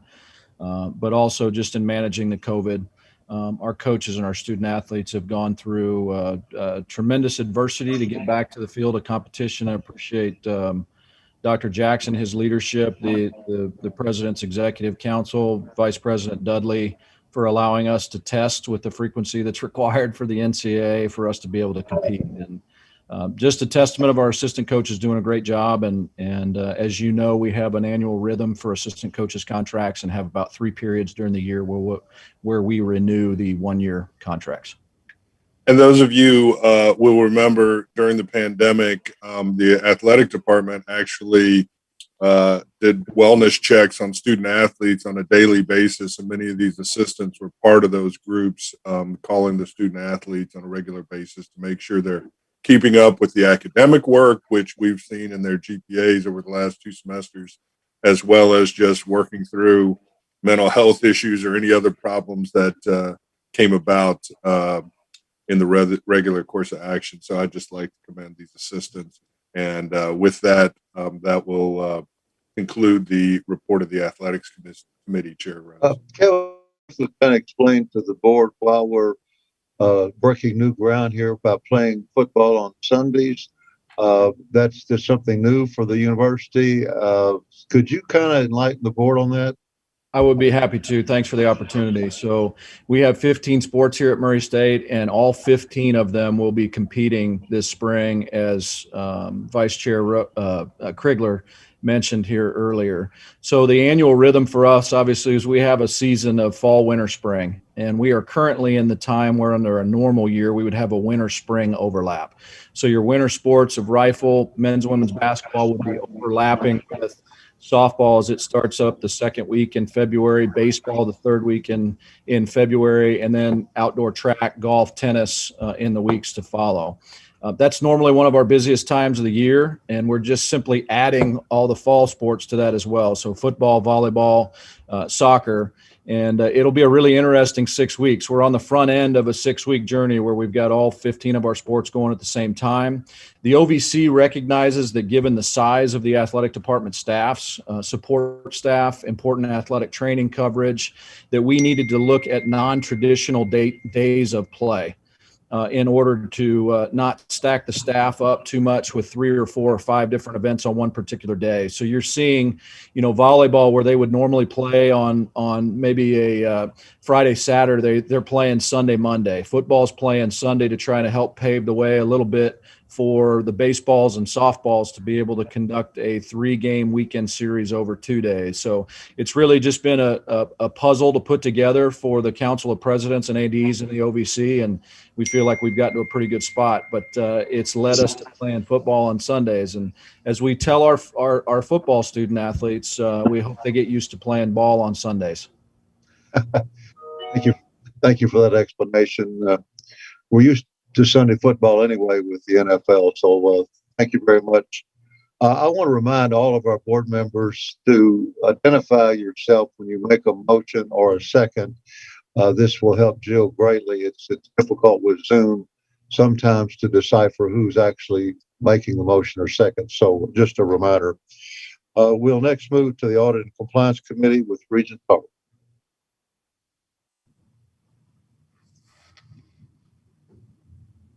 I'm muted there. I would like to take a point of personal privilege, if I may, to express my condolences to the family of Dr. Ed Adams. Dr. Adams was a professor of mine, and I taught several classes, and I worked as a grad student for him. So I'm a little bit saddened to learn of his passing. So all my prayers go out to his family at this time. I'm a little emotional there. He was a great guy. Audit and Compliance Committee. I call the Board of Regents Audit and Compliance Committee to order. Members consist of myself as chair, and Regents Eric Kriegler, Jerry Rhodes, and Lisa Rudolph. There is one action item that the committee will consider, and that is the audit engagement letter. Vice President Jackie Dooley will provide additional information regarding the audit engagement letter for Dean Dorton. Jackie. Yeah, thank you, Regent Tharp. As we do this time of year, every year, we bring forward to you the engagement letter for the upcoming season's audit. The board did approve back in December the auditor's contract. However, approving the engagement letter is standard and something that is required to be done annually. So the contract for Dean Dorton for next year is $129,000. That is what was approved by the board. And you see the engagement letter in your packet. This is standard operating procedures in the world of audits. And I know Dr. Tharp has already talked to Dean Dorton about the engagement for the upcoming audit season. So we bring this forward for approval. Okay, so action within our committee. Are there any questions from the members of the Audit and Compliance Committee? Any questions from the full board? There being no further questions, do I have a motion that the Audit and Compliance Committee, upon the recommendation of the President of the University, approve the audit engagement letter for the June 30, 2021 audit by Dean Dorton? I so move. There's a second. Second by Regent Kriegler. I have a motion and a second. All in favor, let it be known by saying yes. Yes. Yes. All those opposed, the same. Motion carries. Now action for the full board. On behalf of the Audit and Compliance Committee, I move that the Board of Regents, upon the recommendation of the President of the University, approve the audit engagement letter as submitted for the June 30, 2021 audit by Dean Dorton. Chair Rhodes. Thank you. Do we have a second to Regent Tharp's motion? Second, Regent Owens. Regent Owens made the second. Any further discussion or comments? If not, we will now have a roll call vote. Secretary Jill. Mr. Krigler, Aye. Mrs. Gray, Aye. Ms. Green. Aye. Mr. Norman, Aye. Mr. Owens, Aye. Mrs. Rudolph, Aye. Mr. Schooley, Aye. Dr. Schemberger, Yes. Dr. Tharp, Yes. Mr. Rhodes. Aye. Motion carries. Does that conclude your report, Regent Tharp? Yes, Chair Rhodes, this concludes my report. Thank you. We'll move ahead now to the Building and Grounds Committee, Regent Schooley. Thank you, Chair Rhodes. I call the Building and Grounds Committee to order. Members present, Regent Norman, Regent Owens, Regent Thorpe, and myself as chair. We only have one item of business, facility management project update. This item is for information only and no board action is required. I'll turn it over to Vice President Dudley and Director Youngblood now. Thank you. I think Jason, I don't see him, but there you are, Jason. I'll just take it over. You've got a big presentation here. All right, thank you. Good morning to the board. It's good to be here this morning. I thought I would start with giving you a brief update over what's occurred on campus over the past 3 to 4 weeks here. So the facilities management team, when we started looking at the long range forecast early in February, we saw multiple days below freezing. So Jamie Miller and his team got together and started talking about where have we had freeze issues on campus before, what can we do to avoid those, to keep from having problems on campus. And Jamie and his team set out to prepare the campus for a deep freeze. And a deep freeze is what we got. And on top of that, we got a lot of precipitation in the form of ice and snow and sleet. But the preparations that Jamie and his team did before really minimized any problems and damage we had on campus. We still had some problem areas, some frozen coils, a couple of frozen pipes and busted water lines. We had a couple of sprinkler heads that froze and set off some water discharge. But all of that was fairly minimal in the minds of facilities side as far as damage and cleanup goes.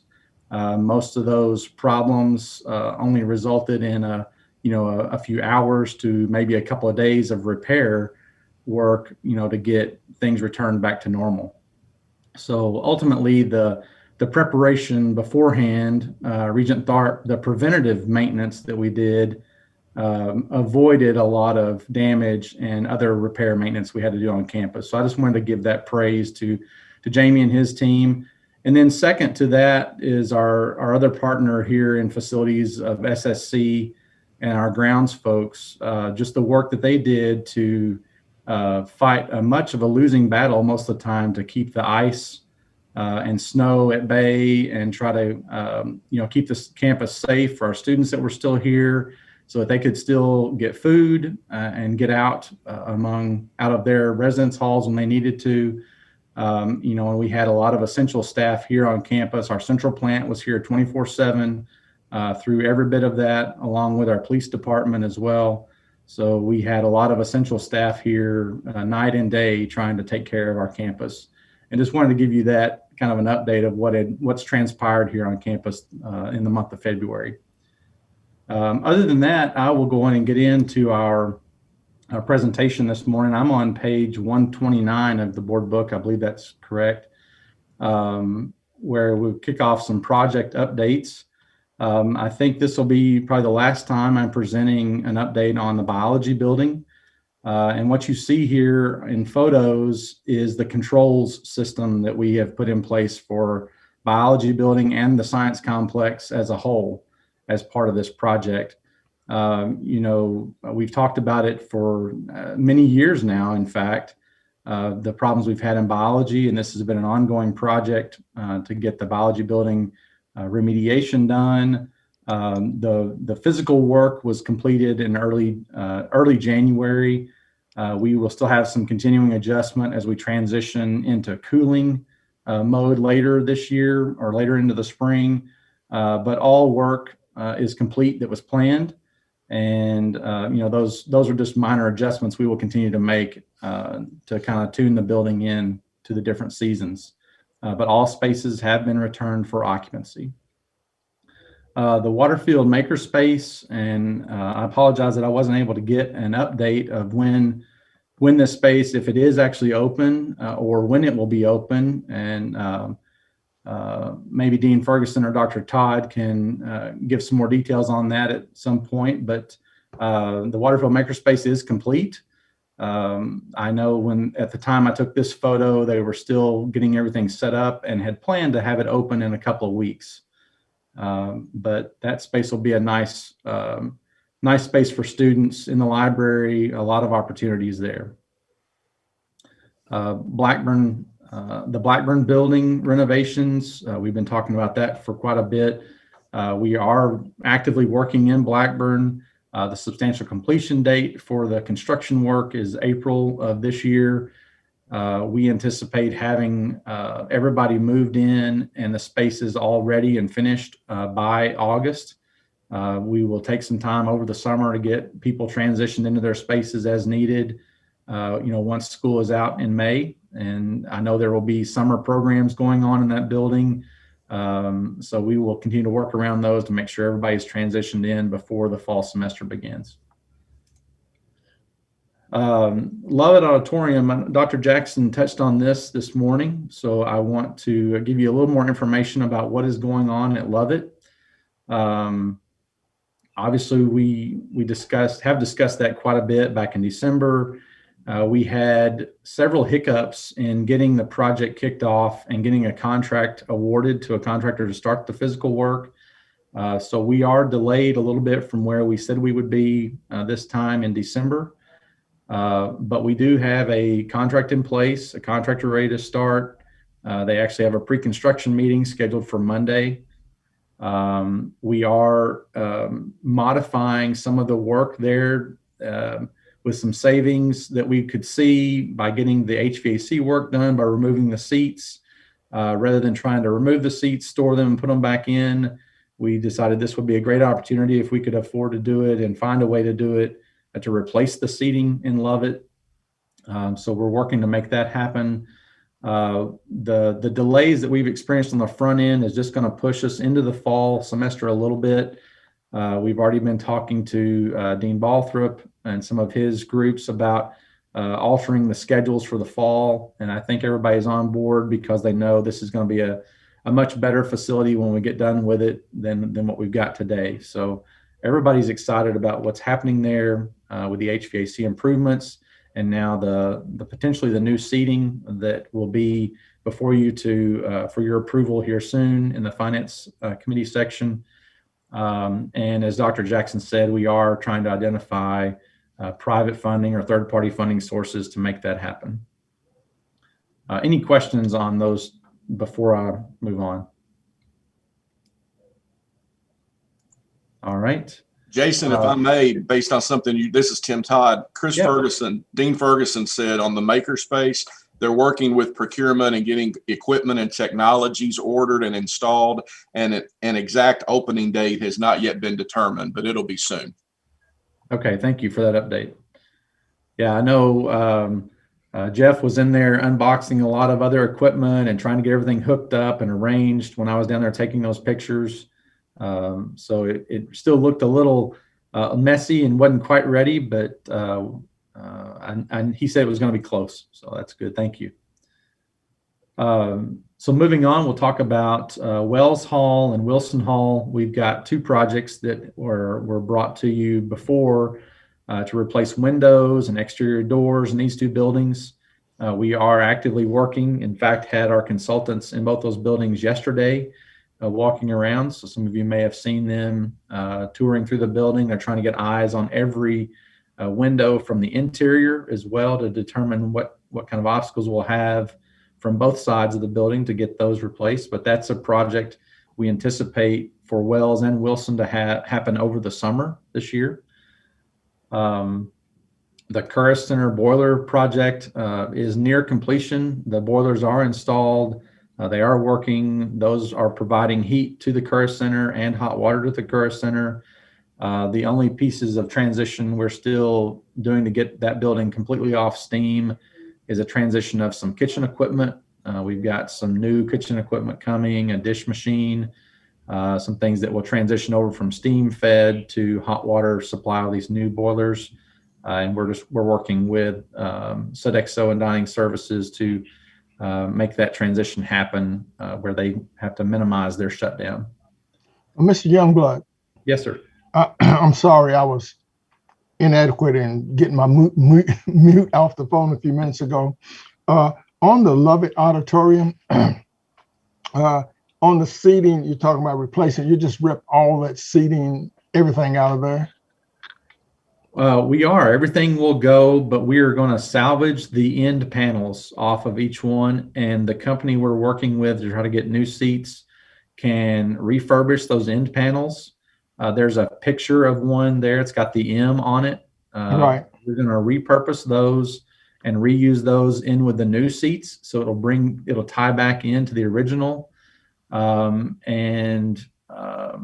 think Tina Bernat and her team are working on us salvaging some seats for, I'm not sure exactly what, for sale or for alumni or to be used as a historical marker at some point somewhere. But I'm sure more details will be coming out on that soon. And I'm sure we don't have a estimated date for completion of these because there's so much to be done. I'm sure that there's no completion date for Lovett Auditorium yet. We have an estimated completion date in late September for the actual construction, but we don't have all the details on the new seating yet. So we anticipate there might be some time frame that construction can be wrapping up and the seats could be installed at the same time, but we just don't know all those details at this time. But we anticipate the entire project being done during the fall semester and the building being opened either by the Christmas season or right after into the start of the spring semester. Thank you. Great job. Mm-hmm. Also on the Curry Center, this is a slide you've seen many times on the interior renovations, kind of some refresh of the Curry Center we've been talking about. I want to give you just a couple of updates of what's happened since our meeting in December. We're continuing to work with Sherman Carter Barnhart, our consultants, on this project. They've developed plans for us based on the stakeholder input, based on our input, things that we wanted to see in there, to develop estimates and ideas of what we possibly could change the Kerr Center to be. They are also working on some revisions to those budgets and estimates in order for us to phase this in, to give us some options. We know, the building, this building is a live and active building. We can't just go in and shut it down to renovate it. We know it's got to be phased, but also potentially phased through the funding as well. We may not be able to spend the money we want to spend there all at once. So that is something we're looking forward to continuing this spring semester in those discussions with them and developing that plan as we move forward. Hart Hall boiler, we talked about that in December upon startup of the heating system this year, or in the heating season. The boiler in Hart failed. We've got a rental boiler in there. We are still working with consultants to try to determine how we move forward. Replacement boiler like for like is very expensive.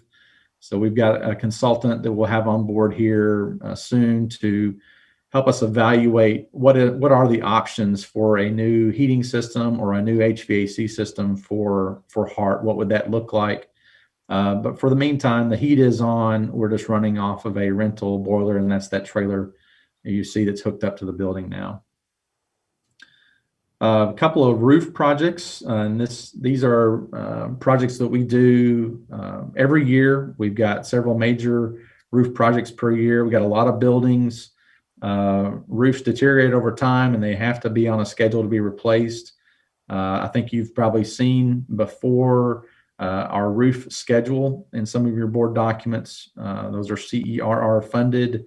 So this year we've got the industry and technology.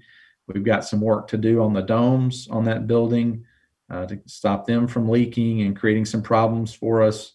And then an entire roof restoration for the rest of that building. And then Pogue Library, the historic Pogue, the center section of that building, we're planning a new roof on that section of the building as well.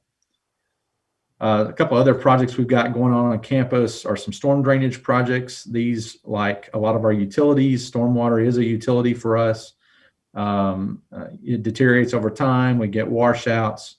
The photos you're seeing there on the storm drainage improvements are a couple of areas where we have some major washout. We've got to make some improvements there to make that area work better, to make it mowable again, to make it where we can maintain those areas and it look a little bit more presentable for campus. The last slide is just talking about our 2022-2028 capital plan. So it's a 6-year capital plan. We do this every 2 years, just the planning timeline. This is a statutory requirement that we submit this to the state. This plan includes things that we may be able to fund and want to do, but not necessarily the state will fund for us. So many of our projects that are listed are things that we would like to see done. These are things that are required for the state to give us an approval to spend our money on. Before we can even do that, there's $1 million limit on a project. So any projects that are over $1 million have to be submitted in this capital plan, reviewed and approved by the state before we can either spend the money, get bonding authority, or the state possibly give us money in capital funds. And this is just a schedule of when that happens. We have our initial submission April the 15th. It is just an initial submission of just kind of what our plan will look like this year.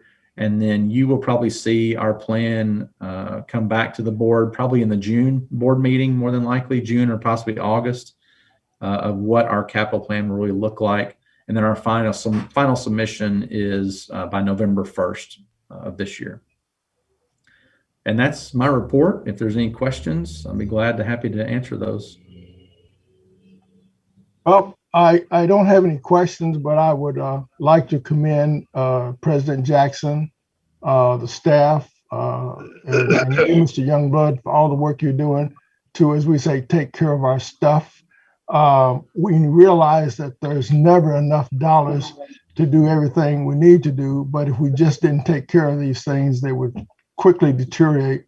So Dr. Jackson, on behalf of the board and taxpayers of the state of Kentucky, students, staff, we really appreciate y'all taking care of our stuff. Regent Thorpe, I was getting ready to say before you made those kind remarks, I really want to thank Regent Schooley, who's on campus every day, who chairs this committee and is in and out of every building. And he was in Lubbock just a few days ago, helping us look at it and give some thoughts in regard to it. Jason and his team, Angela, everyone there. You all are seeing the bigger projects today. You're not seeing the hundreds of other smaller projects that are going on each and every day. And Vice President Dudley and Jason and their team, I promise you, every single day we're dealing with something new and different, along with the other 50 to 100 items that are out there. And Regent Thorpe, I appreciate you saying that. And I appreciate this board's support of what we're doing to move forward to improve our campus. All of these things are important to recruiting and retention. Look and feel and design of this campus is vitally important. And the last few years, everyone's done a wonderful job. And Jason, thank you again. Yes, thank you. You're welcome. Thank you, Jason. Is there any other questions or concerns? If not, Chair Rhodes, that concludes our business. Thank you, Regent Schooley. And it's certainly gratifying to see that we're preserving the personality of the campus through the upkeep and maintenance and renovations on our historical buildings. I think that's very important. We will next have a presentation of enrollment management and student success, Regents Rudolph and Norman. Okay. I call to order the Enrollment Management and Student Success Committee. This committee is chaired by myself and Student Regent Warren Norman. Other committee members include Regent Gray, Regent Green, and Regent Schimberger. Today we have items for information only. We will hear updates addressing spring 2021 preliminary enrollment, including regional campuses, admitted student kickoff, fall 2021 data, retention communication plan, on-campus student employment, as well as Black History Month activities, and also an update from Student Regent Norman concerning the student elections. So Regent Norman, would you like to start us out? Yes, ma'am. Thank you so much, Regent Rudolph. Good morning, everyone. Just want to start off by saying we are having our elections this year on March 8th and 9th. We had a record-breaking amount of applicants. We had 47, so that was really exciting. In this time of need, we have definitely seen our students fill the void, and so we're definitely looking forward to seeing what the election and the election process comes out with. So Today, we've actually had the Rally for Higher Education, where we actually had the governor speak to us and the CPE president, Dr. Thompson. So that was really neat. I know a lot of our students were on that call earlier. I had it playing it kind of over here in the background. So that was awesome to see that. And then I really just would like to say a huge thank you to our staff in the Center for Student Involvement and the SGA executive team. Molly Logston, Jeannie Morgan, and Claudia Burcham.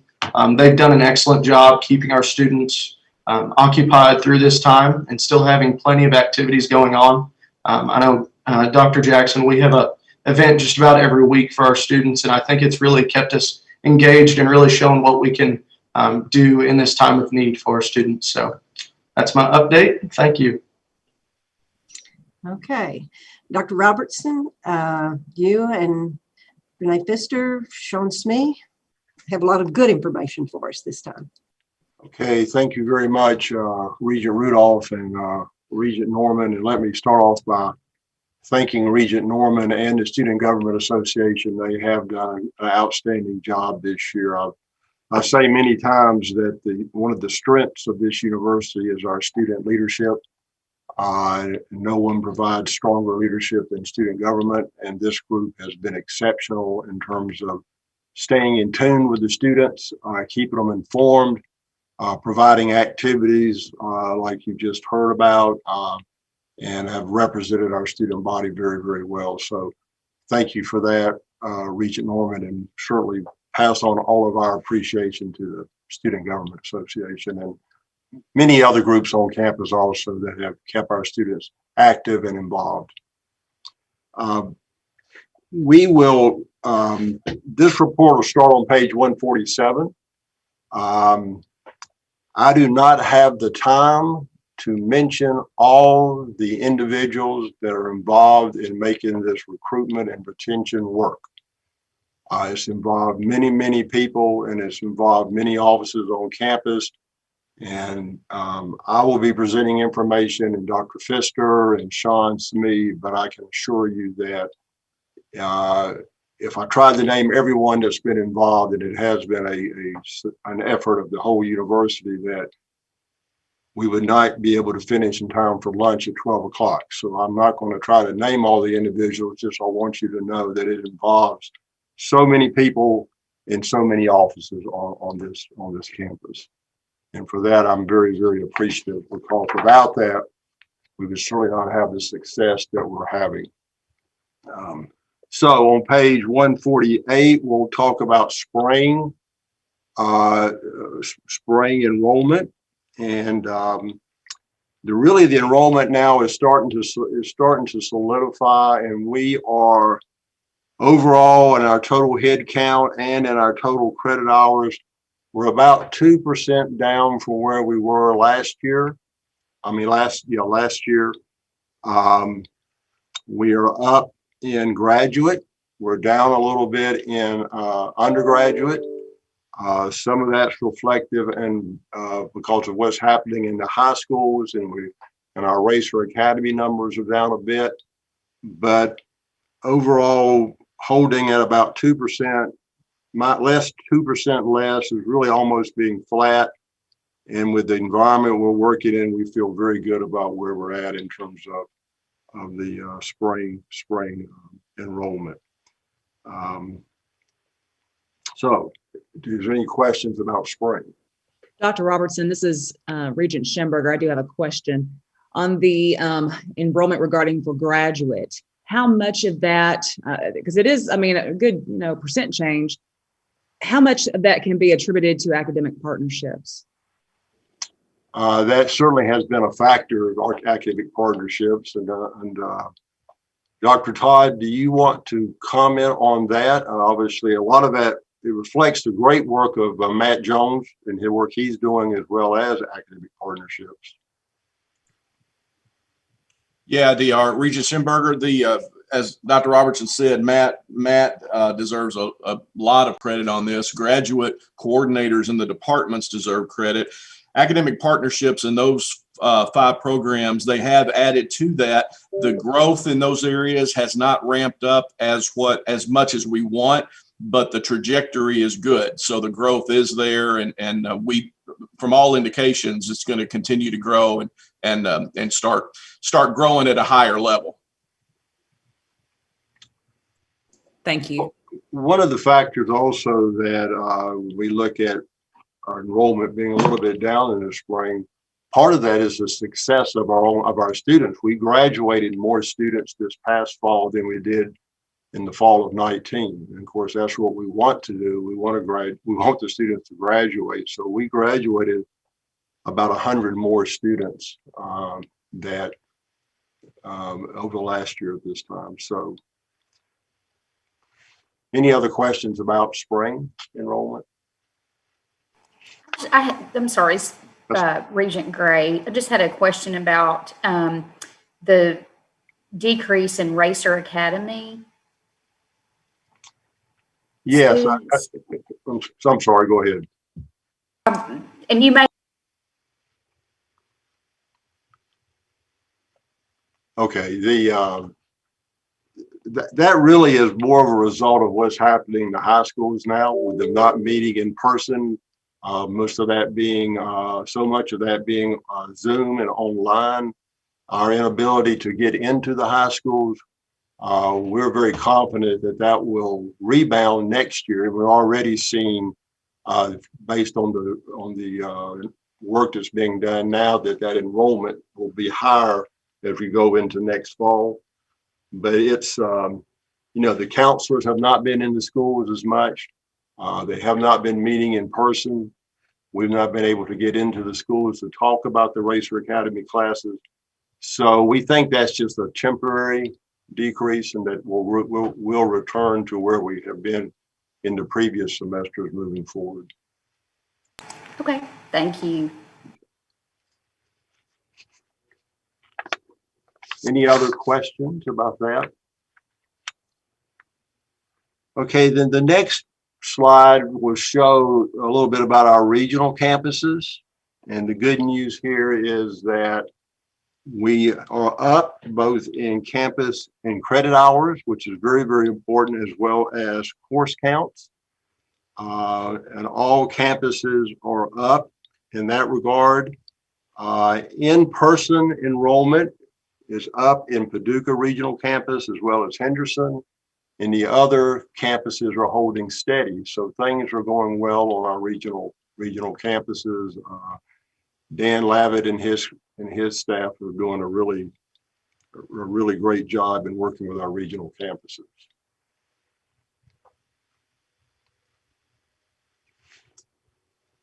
Any questions on our regional campus work? Okay. Next is our admitted student kickoff. And it was February 5th and 6th, and this is a critical event as we work towards fall enrollment. In the past, it's been called Admitted Student Weekend because the students actually came to campus. Of course, this year that did not occur, so thus we call it Admitted Student Kickoff. And one of the goals is to get students signing up for summer orientation, because that is a critical component of a student actually enrolling at the university in the fall.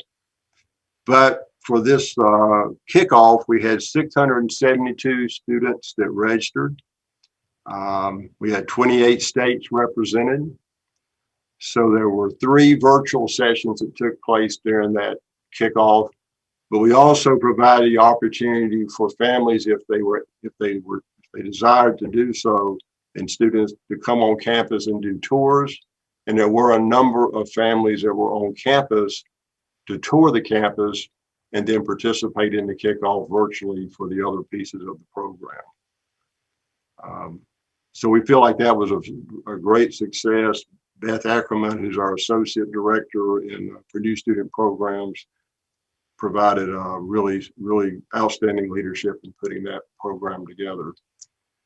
As a result, right now we have 619 students as of last night that have registered for summer orientation. So we feel good about that. 619 freshmen, 36 transfers, so 655 students overall. That compares well to the last 2 years when we had admitted student weekends and students could actually come to campus, students and their families.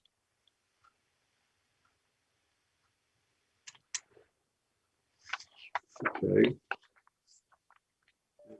And that will then lead us to talk a little bit about how the fall is looking, fall of 21. The good news is, again, we've admitted more students, a little over 7% more students. Other good indicators, scholarship applications by the deadline, we're up by 13%. Housing applications are up 54%. We are a little down right now in first-time transfers, but a lot of those recruiting initiatives are now just gearing up, and we think we'll be fine in that area as we continue our recruiting process. We're also, importantly, we are up over last year in our 18 counties. That's very important because 18 counties yield almost 45% of the students that apply. So that's the area we want to be up in. We're up in the next 10, Daviess County, surrounding counties by 23%. We're up in Kentucky overall by 27%. Louisville is up, and that's a great recruiting area for us, by 17%. Illinois, the state of Illinois is up. St. Louis is running even, and that's important. That's a big area for us in recruiting. And we're currently up also in our URM students compared to last year. And this is good news, our international applications are up from last year. So we're starting to rebound in that area also. So a lot of good news in terms of where we're positioned for the fall. But as I always say, we still have a lot of work to do. And we have a very, very aggressive follow-up plan, communication plan, yield plan that involves a lot of people, and a major player in that, of course, is our branding, marketing, and communication office under the leadership of Sean Tooney. So we're positioned well, but still have a lot of work to do. So we'll keep working on that. Dr. Robinson, Yes, this is indeed good news in these COVID times, and in times where universities across this state and really across the country are struggling with holding enrollment. And to see these kind of numbers and percentages, I just think is mind blowing. I guess that's a good word I could use. That's as highly academic as I could get this morning. But I'm just blown away. You guys really must be doing something right. And I think it's like I was telling Dr. Jackson one time when we were discussing, I wasn't telling him anything, but as we were discussing, is that if you don't stay on top of this recruitment, it gets away from you real fast. So obviously the university is staying on top of it. Your work is being rewarded just by these numbers. And I just had to tell you, as I looked at those numbers, and it's unbelievable. So it's good work. well, we have an outstanding, lots and lots of people involved, like I indicated, and outstanding leadership, and Sean Smee in our recruitment office, and Maria Rosa with transfers, and Sean Tooney and our branding and marketing, and Wendy Kane and the financial services, and the international office. I mean, again, I hate to start mentioning names because there's so many folks that are playing key significant roles. So they work very hard, and certainly I always want to sing the praises of Dr. Pfister, because the data she provides us gives us the direction. And as Dr. Jackson said, we've been laser focused. Well, we can be laser focused because of the data and the information that Dr. Pfister gives Dr. Jackson and myself every morning and every night. So we have the data we need to make the right decisions, and I think we are making the right decisions. Regent Thorpe, and all this is being accomplished with our inability to get into the high schools. So that's really a good sign. I think we're even going to do much better when we're able to get back into schools. And I know Dr. Jackson is anxious to get back on the road again. He wants to get out of here every once in a while. But I think that really bodes well for us. If we're holding our own now, what can we do when we can go back to the high schools? Yeah, you're I think correct. you'll remember it wasn't very long ago, if my memory serves me correctly, that we were losing ground in our 18 county region. I think somebody brought a report to this board that if we can't hold on to our 18 county region, then, we really are in trouble. And I see now that we at least have 45% of our enrollments are coming from that region. So it shows that we are indeed working this thing through. But I'm sure it's just a lot of spade work that has to be done to keep this thing up. Yeah, Senator Rose, you're correct that getting back into the schools is going to be very, very significant because we have a great presence there when we can get into the schools and get our faculty, staff, our Rhodes Scholars programs back into the schools. The other thing is we've started, as you know, having more students and families come on campus for tours and visits, but when we can gear that back up to full capacity, nothing sells Murray State University like a student coming on this campus. And in fact, we've got a couple of students that Dr. Jackson and I are going to meet with at the lunch break because the campus visit is very, very critical. The other critical thing is our scholarship program, which is outstanding, our financial aid program. And I asked Wendy Kane, who is with us, if she would just share with you a little bit of information about our scholarship program, and in particular, this recent awarding that we just finished, or designating individuals for the money that was raised during the Race or Give program. Thank you, Dr. Robertson. Yeah, I'm sorry. I just had a question for Dr. Robertson regarding, I know summer orientation is an important part of the recruiting process. Has there been any decision made? Is that going to be completely virtual, in person, or a combination? Right, that's a good question. Our plans are, we have 2 orientations in April, and those will be virtual. But most of the orientations are June, July, August, and our plans are to move those to be in person with a virtual component if needed. But our goal is to try to have it in person. That's what our planning is. Okay, thank you. Sorry, Wendy. Well, that's fine. Thank you. Yes, I just wanted to provide a quick update on our Racers Give initiative. The last time I gave a presentation, I'd addressed this as well. But recently our committee got together, actually just this week, and have identified awardees for these scholarships for next year. We have awarded 643 students $1,000 awards. That funding is coming from both the university and the foundation. The university was able to set aside a one-time award of $350,000. And that is a benefit of some of the CARES money that the university's received. So I wanted to be sure and address that as well.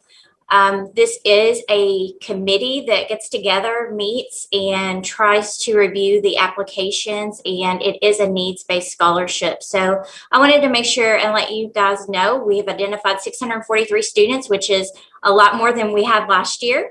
We're trying to get some notifications out in the mail first of next week, and then these will be included in the combined scholarship financial aid award letters that will go out mid-March. So we are still hoping to get those in the mail about mid-March. So I just wanted to provide an update. Thank you.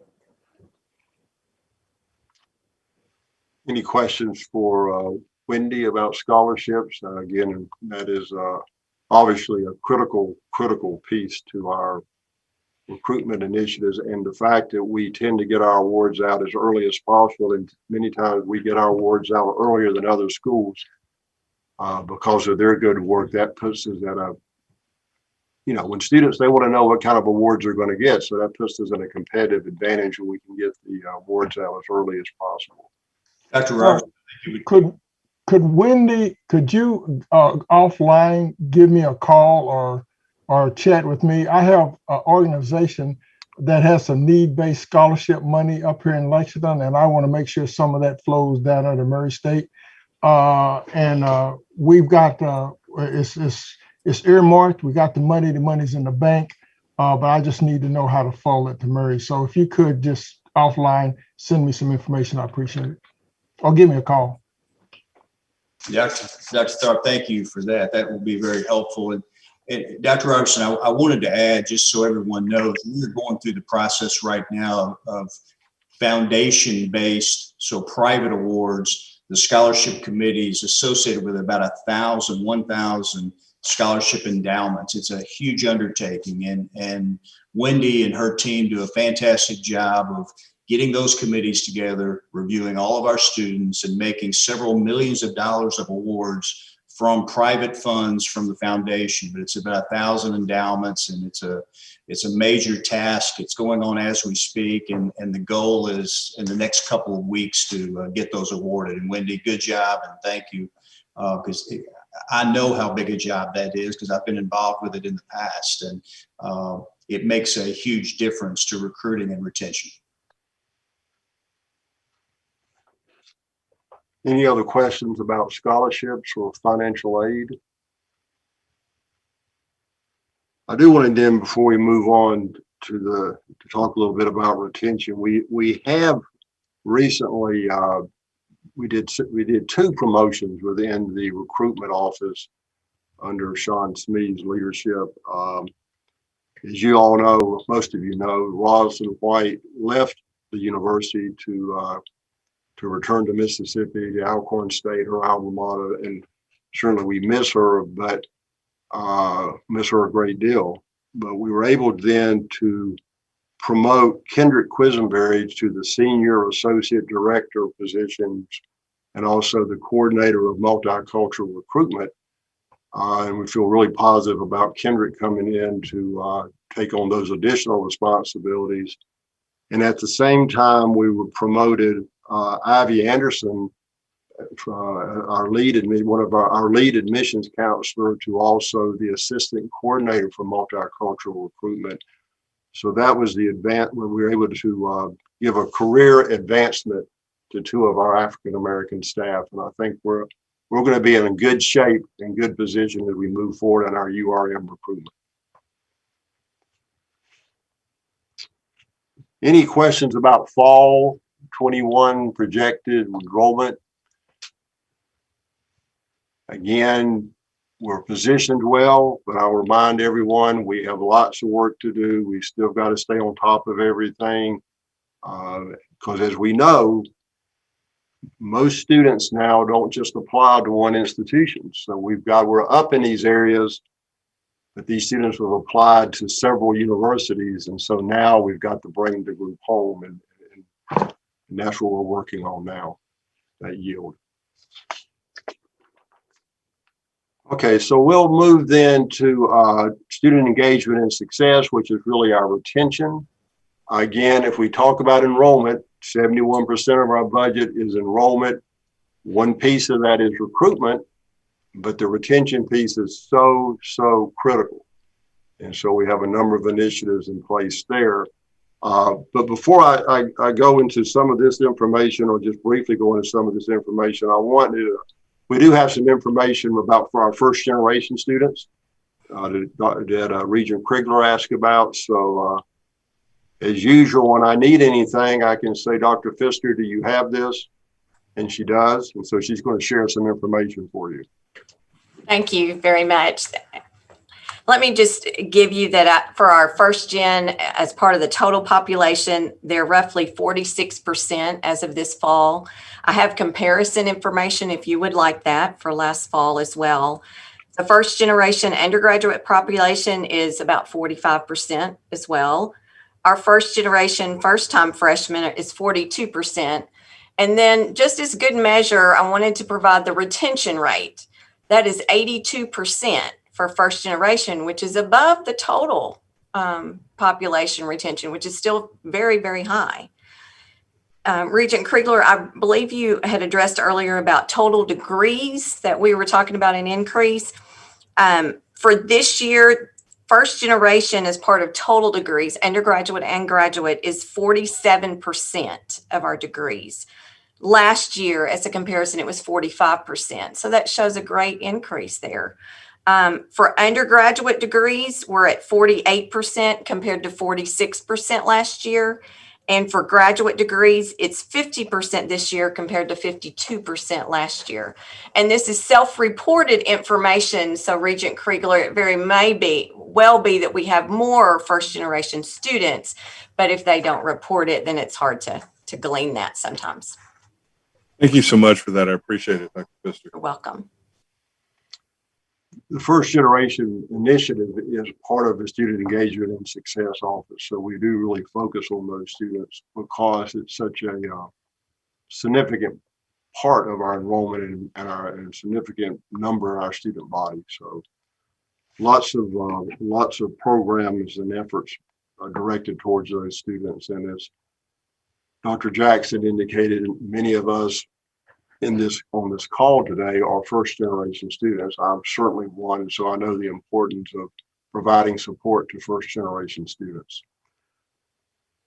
So if we talk a little bit quickly about our retention efforts, our student engagement and success, I just want to say we have developed a communication plan, a uniform communication plan where we're communicating with our current students on a regular basis. And this includes communicating important dates, information to help students make good decisions, just staying in touch with the students, making welfare calls, concern about their emotional well-being. And we wanted to make sure, just like we have a yield plan for recruitment, we have a similar timeline and plan for our recruitment efforts.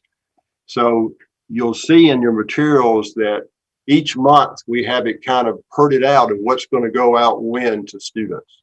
And this may be dates such as last date to drop a class, registration dates, when academic advising will start. It could be, some of it is just messages about, they call it Thoughtful Thursday, which are just inspirational messages. Some of it is welfare checks, just to see how the students are doing. We just want to have a constant communication with our current students to make sure, one, they know what's going on, they have the information they need. But a big piece of retention is for students to feel like someone cares about them, that we are concerned about them, that they matter. And that's what a lot of this communication process is doing, is just saying, we see you, we hear you, and encouraging students, let us know if you have questions. How can we help you? If you're running into difficulties, the earlier you contact us, the better position we'll be in to help you, as opposed to waiting to the very end of the semester. So it's just a ongoing communication plan. And that is two major offices, student engagement and success with Peggy Whaley's leadership, and the other well, actually I'd say three. Then secondly, through our multicultural initiatives office, Dr. S.G. Carthel stays in constant contact with students, his students and his graduate fellows and faculty fellows. And then through our residential college program, they're staying in touch with their students in the various colleges that they belong to. So just taking care of our current students is equally important to recruiting our new students. And a lot of folks doing a very good job with that. Dr. Jackson mentioned earlier about, we did receive a grant from the Council on Post-Secondary Education to address mental health concerns, mental health issues. It was kind of a three-part, it consists really of three parts. The first is the opportunity to do mental health first aid training with faculty and staff. And right now we have 185 faculty and staff that have signed up and indicated they wanted to go through this hour class. It'll be online that gives you information and training on what to look for in terms of mental health issues, and then making sure they're aware of the resources, so how to better help these students. And so we feel really good about that. The second piece of it is a series of online mental health, emotional well-being resources that address mental health issues, and everything from inventories to information, where to go for help. And we have the ability to use that till June 30th, 2022. So being able to supplement our in-person counseling services with online resources, we feel is going to really enhance our ability to help our students with the mental health issues and that they may be having, and to focus on emotional well-being. And then we also were given a grant of over $70,000 for us to determine as an institution how we were going to use that money. And so we have a committee composed of Renee Pfister and Angie Trespass, our Director of Counseling, and Laura Lucas from the Psychological Center, and Peggy Whaley in the Student Engagement and Success Office. Met and submitted the grant. It's been approved, so we're receiving resources for training, for outreach, to provide additional equipment for our counseling center, and as well as our psychological center, promotional materials to market the online resources that are going to be out there, bringing in mental health speakers to meet with students. We have a club on campus called Active Minds, and we're going to provide some resources to that group to do some peer mentoring about mental health. And also providing some hotspots for additional students that just don't have computer access or Wi-Fi access to be able to take advantage of the resources we're going to have now that are going to be online. So we feel really good about this grant, and we're very appreciative to the CPE for providing these resources to us. And Dr. Robertson, about those hotspots that are critical, Jackie and procurement already provided the additional ones through funding. So those are already to those students. So, yeah. Sorry. No, go ahead. Sorry. Sorry, I have a quick question. You mentioned something, if I understood correctly, there's an 8-hour class in which 185 faculty and staff have signed up for that would focus on mental health as far as what do we do, how do we address that with students? Did I understand that correctly? Yeah, yes. How was that announced? We sent that to we sent that on campus to deans and chairs and department heads, and asked if they would then follow up to see who would be interested in taking advantage of that. We still have room to add additional people if there's interest out there. So that, but that was the main way that was communicated. Okay, because this is the first I'm hearing of that, so thank you. Okay. If you know of others that would be interested, we certainly, like I say, we could add names to the list, and we'd certainly gladly do that. The other thing we're going to do is, because everyone, because scheduling or whatever can't take advantage of this, we also will have the opportunity with some of this money to have a couple of individuals trained to be able to present this program themselves on campus. So we'll have what is called train to trainers, who now can come back and expand this to others, not only this year, but moving forward, they'll be able to have that training for staff and faculty. Any other questions about that? Okay, and then lastly, just quickly, the on-campus student employment, which is so critical for so many of our students, that because they need to work to be able to finance their education. We've worked to simplify this process and working through our career services office and with a program called Handshake. But now we have a link that very clearly indicates you go to the career services website and you can click on a link that says on-campus jobs, student on-campus jobs. And all of our jobs are being listed in that source on that site.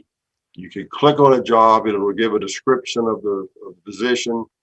And then it also tells you how to register into Handshake so that you can apply for the job. So we really wanted to have one place that a student could go to find out what jobs are available on campus. And so we're promoting that to students, and we're also promoting it to departments, to academic and administrative departments, all the areas on campus to say, if you have a job, please list it in career services so we can have it on the link so students will know what's available.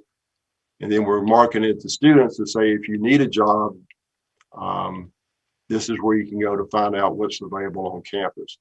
This also includes the SSC jobs as well as the DEXO jobs. So we're trying to have all employment opportunities for students listed in that one location.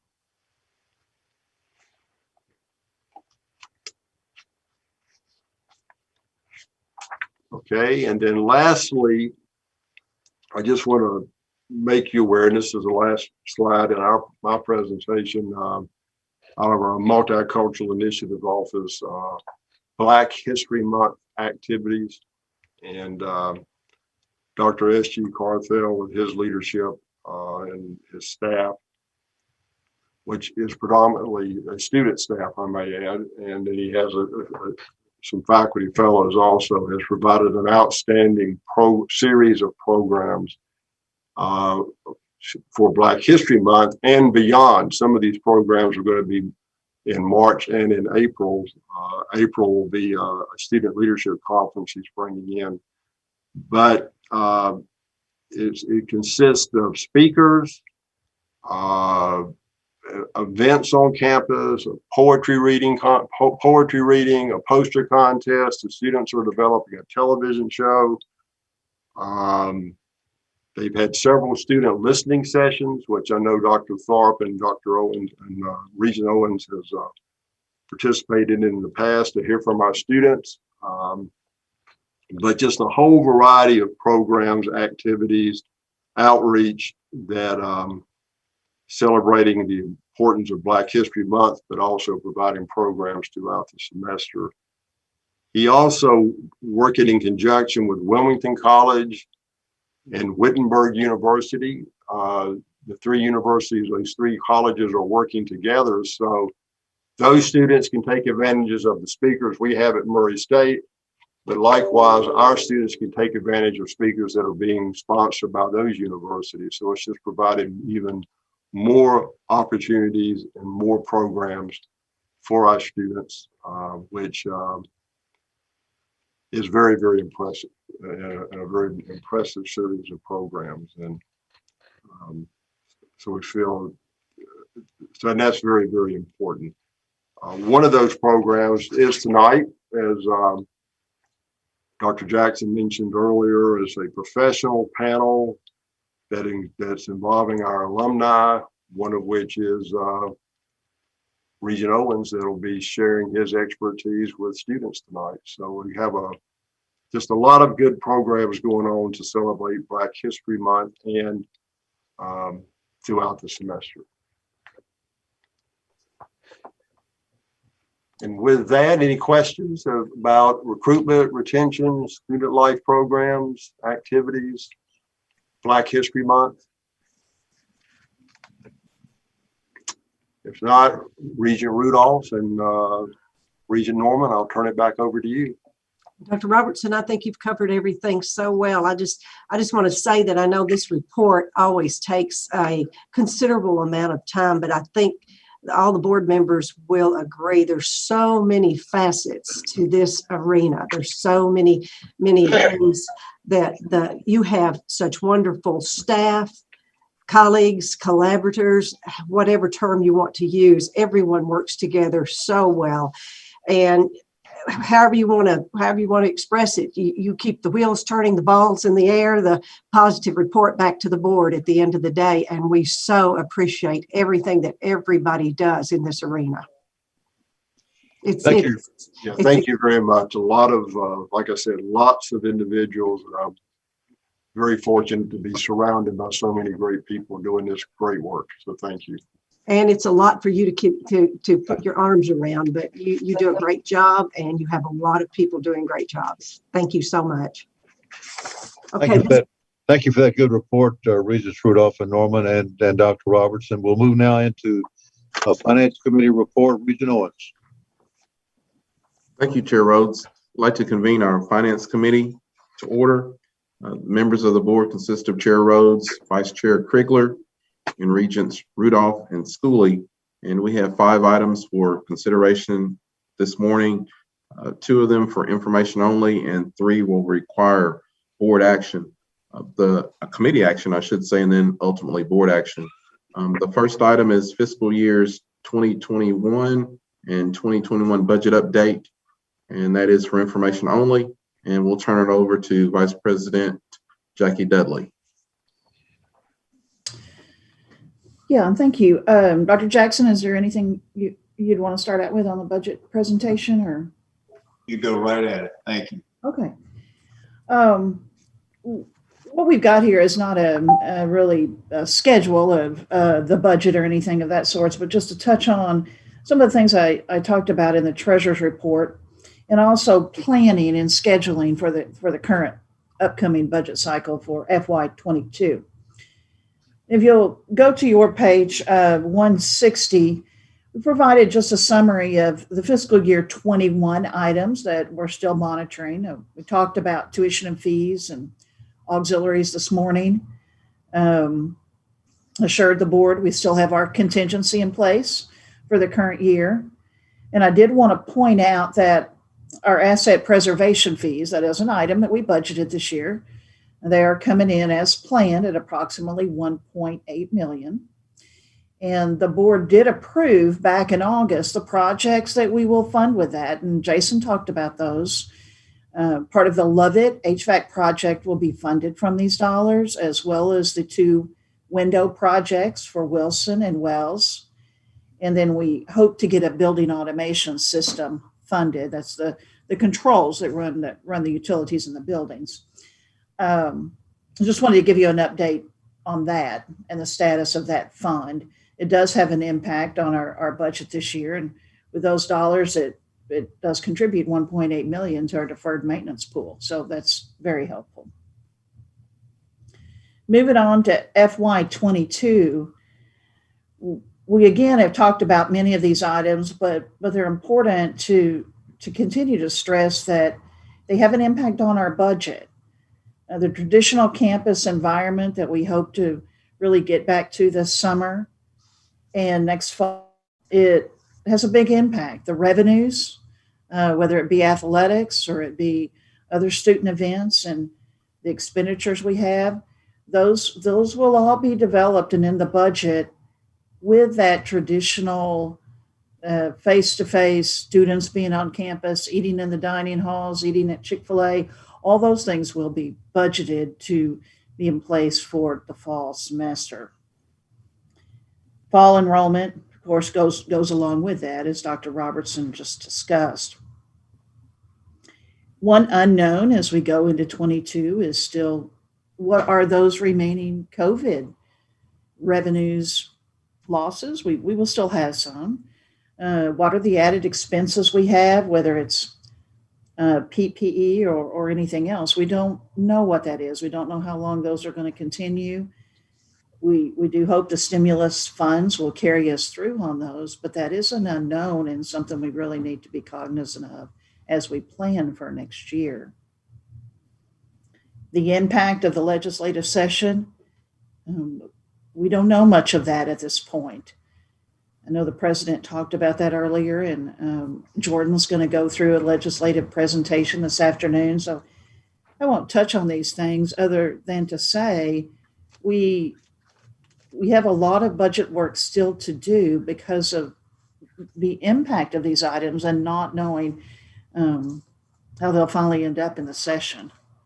So just be aware of that. Some of them they'll really help us in areas that we've been challenged with before, such as performance funding. Others may have an opposite effect depending on the outcome of the session. So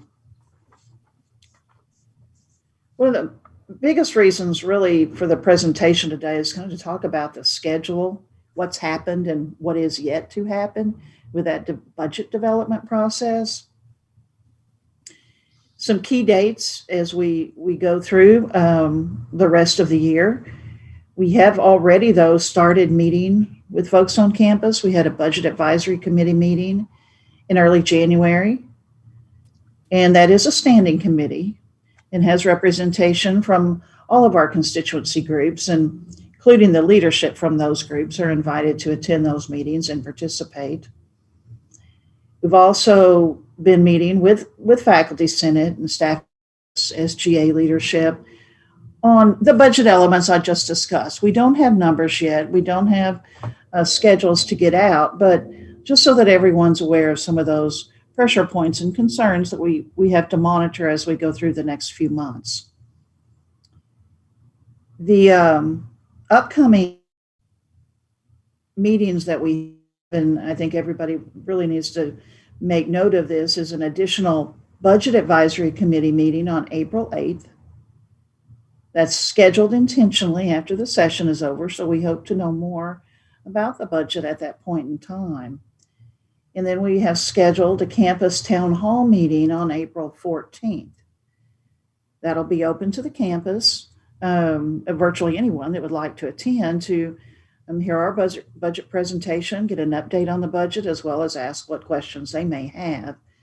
And at this point, those two sessions are planned to be Zoom. I think don't expect that to change between now and April. So be looking for the links to those to come out, and we'll be preparing for those two meetings to update the campus on where we are with the budget. We've also scheduled a special board meeting on April 23rd. And as I go through the calendar, you'll see the reason for that date. But that board meeting is scheduled to approve tuition and fees. We hope to have housing and dining fees at that meeting also. There will be, I'm sure, some budget update provided, but as you know, it's a special board meeting, and so that agenda won't be one such as today. With committee meetings, will be a very focused meeting. So I know Jill's got that out to all of you. If you'll scroll forward to the next page, you'll start seeing a summary of our budget calendar. Really, we just wanted to provide this to you so you can kind of understand the dates and trigger points that we have and that you also have in our budget process. The different types of calendars that we have to monitor every year, you'll see our CPE schedule and upcoming important dates that the CPE is scheduled, as well as a summary of the legislative calendar, your board calendar, and then important dates for the university's budget schedule. We have lots of dates going on with our budget process, so these are just those highlight dates that we want to make sure we get out to everyone. The first page we've kind of already got through, and we're going to be moving on looking at April on the next page, and wanted to point out one of the first items on there will be in the university schedule column are those two meetings I just talked about, the Budget Advisory Committee and the Campus Town Hall dates. So again, please help us get those out, and we'll be posting those soon too. The special called board meeting for the board, you can see that that's at the same time as the CPE board meeting. And the CPE board meeting is targeted to only set tuition parameters.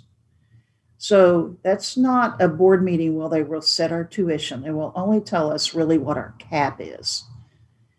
Now, we will know that before that board meeting. The presidents meet, you can see they'll be meeting the first part of April, and we will already know that. So it's important that we have that information and can have this board meeting in April so that we can forward our own recommendations on tuition to the CPE Finance Committee on May 4th.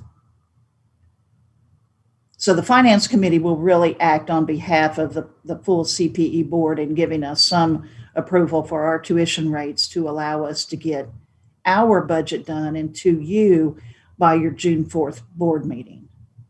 So it kind of all falls in order there, and the dates are chosen because it's very tight schedule. And then of course CPE will not approve the final rates until the end of June. But again, when their finance committee does approve that, we've got the okay from them to proceed with moving forward with our budget with our own board. So that's kind of an overview of what we'll be looking at from a scheduling standpoint over the next few months. Regent Owens and Jackie, if I could add this, and we've talked about this many times, and I've talked to some of you this week, and outside of COVID, revenue losses and additional expenses, the issue of pensions continues to be the biggest budget pressure point that we face. And it's a multi-million-dollar pressure point. And there's two pieces of legislation that we'll talk about during Jordan Smith's report in just a few minutes in regard to these particular bills. So one's dealing with TRS, which provides really more long-term stability to the system, not a lot of immediate financial assistance, where new hires doesn't impact anyone in the TRS system, would be put in a new hybrid system, a new version of that. They would have a choice, either an optional retirement plan that we offer today, which is a 403B, much like a 401k in the private sector, or they would choose this new TRS hybrid plan. So that's kind of taken care of, and that was handled through a work group over the last many months. And that bill is moving through the legislature. And again, Jordan will talk about it a little later. So that will help us going forward. The biggest single issue is KERS, continues to be the biggest pressure point in the Commonwealth for especially universities. We continue to negotiate in regard to what components will help us as we move forward. The governor made a recommendation, the House has made a recommendation, sent it to the Senate. It's in a conference committee as we speak, so it's being negotiated between the House and the Senate. So it's a House Bill 8. It's a major piece of legislation that potentially has millions of dollars of impact to us. So we are working through that very carefully. So you can see, my point is, you can see in this abnormal environment we're in of COVID, normally we would know, because last year the General Assembly would have passed a 2-year budget. We're still waiting on the second half of the 2-year budget. So we're running later than normal. We won't know until sine die of the General Assembly, which is March 30th. There's only a few working days left. And so we're in constant contact and working on all those things feverishly. So stay tuned, and hence these April meetings that are coming, and it puts a lot of pressure on Jackie and her staff and really all the administrators here from the standpoint of our budget planning as we move to April. So we're only going to have a short period of time to put budgets together to present to the board. Thank you, President Jackson. Are there any questions in regard to this item for either President Jackson or Vice President Dudley? If not, yes, ma'am. I know I'm not on the committee, but I do have a comment and a question. First of all, Jackie, thank you. I know that you and President Jackson, you've sat in with the Budget Advisory Committee, and I just wanted to point out that I do appreciate your efforts in working with models as far as trying to integrate COLA on top of everything else that's going on. So, I do appreciate that, and that you pointed that out on the presentation slide, and it continues to still be a focus. So I do appreciate that. I have a quick question though about KTRS. I know it's not as much of a hot pressure point as KERS, but one of the faculty members brought to me a concern as far as the caps that, for instance, with faculty, maybe even with staff too, but we have opportunities to teach extra classes over the summer. And so we gain, extra stipends, but those aren't counted toward the counting of the retirements. So when they get ready to retire, that's not part of it. Was that relatively new in KTRS in the last couple of years? And if so, is this something that we're going to continue to expect to possibly see? Well, what that was, it was a Kentucky administrative regulation that was passed. It's not really statutory from the standpoint of it being a KRS, but it's an administrative regulation that was passed. I understand it was passed last year. It's not something that we were familiar with. But TRS is, they're trying to make changes. They're trying to make their pension plan more manageable. And we became aware of that about the same time as some of our retirees did when KERS or TRS started notifying us about that change. So I would expect some of those things, yes, they may continue. Some changes with TRS may continue over the next few years, just from a pension funding standpoint. Okay, thank you. Mm-hmm. Thank you, Dr. Schimberger. Are there any additional questions? If not, we'll move to our next item, which is the federal stimulus funding update. Vice President Dudley. Mm-hmm. We've got a few schedules here just to touch on with our federal stimulus funding. This has really become very important for the university. It's become something we spend a whole bunch of time on because of the volume and the condensed window that we have to operate under with these funds. So I wanted to give you an update on page 268 on really the financial impact, direct financial impact that we can identify related to the pandemic. And we've got in the top part of that page, you'll see the added expenditures that we've incurred. And again, those are ones that we can target. I know there's things across campus that's occurring. Some of it's indirect. A lot of people's time is spent differently, even though it's not costing us added money, but it is an indirect cost, and those things are not identified here. So these are things that we can identify back to the pandemic. The student credit refunds that we gave in the spring of approximately $4 million, as well as an estimate of lost revenue of approximately $8.2 million. So our impact as we get through fiscal year 21 is looking to be approximately $16 million just for those 2 years. We do have the rest of the spring semester, and we've tried to estimate some in that number, but that number will continue to change, and we'll keep apprising the board of how that changes, but that's where we look today. And then what funding we have go towards this $16 million is really what we consider the institutional share of the CARES funds. So as you know, we get two pots from the federal government. We get an institutional share and we get a student emergency grant share. So what we have been made available to us so far this year to go towards that $16 million is $12 million of federal funds. That's comprised of really 4 pots of money. It's comprised of the initial CARES funding we got from the federal government. Then we got some federal flow-through funds of $800,000 and $1 million through the state. Those are federal funds, but they come through the state. And then in December, we had $7.1 million made available to us from that action taken by the federal government. So right now we're sitting underfunded, basically, about $4 million. Some of that with added CARES funding that may be coming in the third stimulus package could possibly help with that. It depends on what those guidelines are going to be. We don't know that yet. And that's a lot of the challenge with the December CARES money that we have.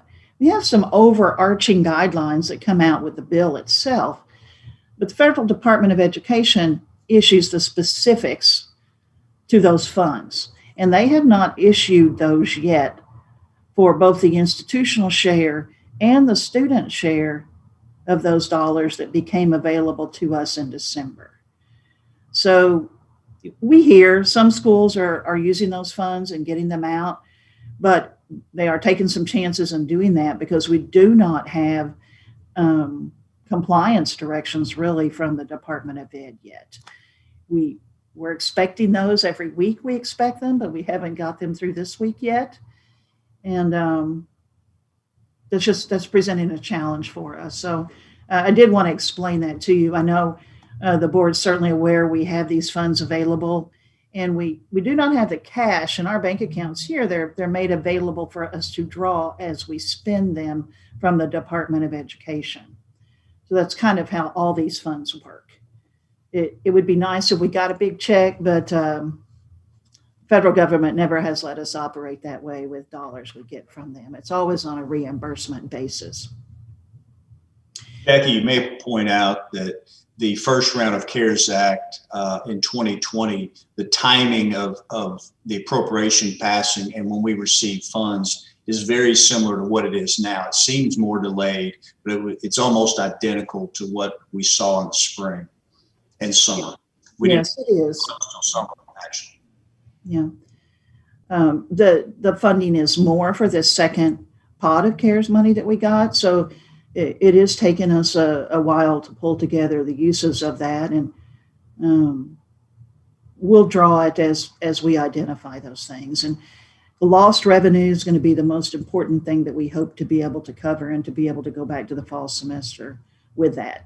That's where we will receive our biggest benefit, as I talked some earlier this morning on auxiliaries. We just don't know if that's going to be allowable or not for us to go back to the fall semester. So going forward to the next page, you'll see the breakdown again. You'll see the $12 million. It's the institutional share, but you'll also see the bottom of that page, those student funds that's been made available to us. We have over $6 million of student emergency grant dollars. We spent before we ended December, $3.1 million of those and had those out in student hands. That was with the first funding from the federal government. The second funding that come in December, we have a like amount.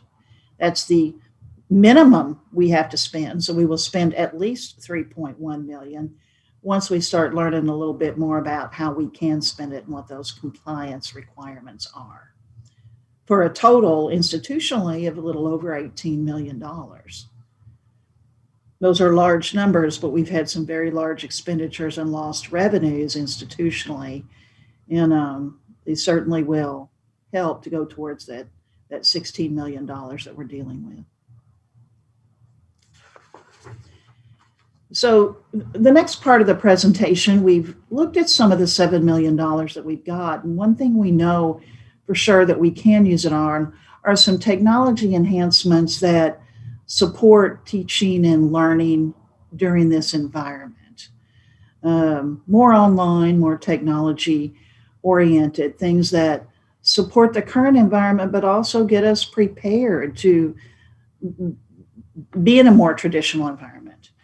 So I've asked Brian Verkamp. Brian's our Chief Information Officer, and he's online.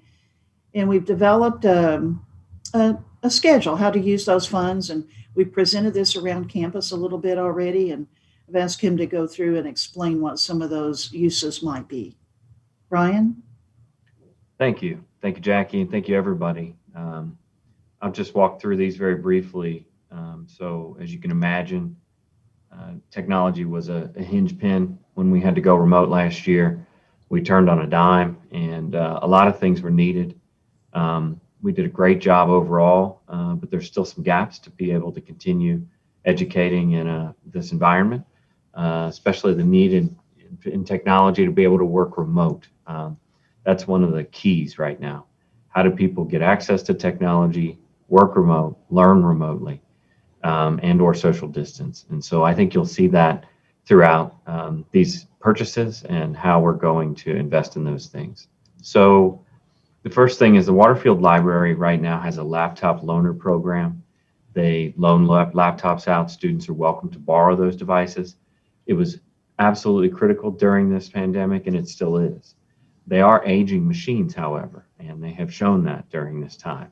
So we're going to go ahead and replace those laptops, as well as 15 additional for needs such as student government and other items, just to get those replaced with this funds.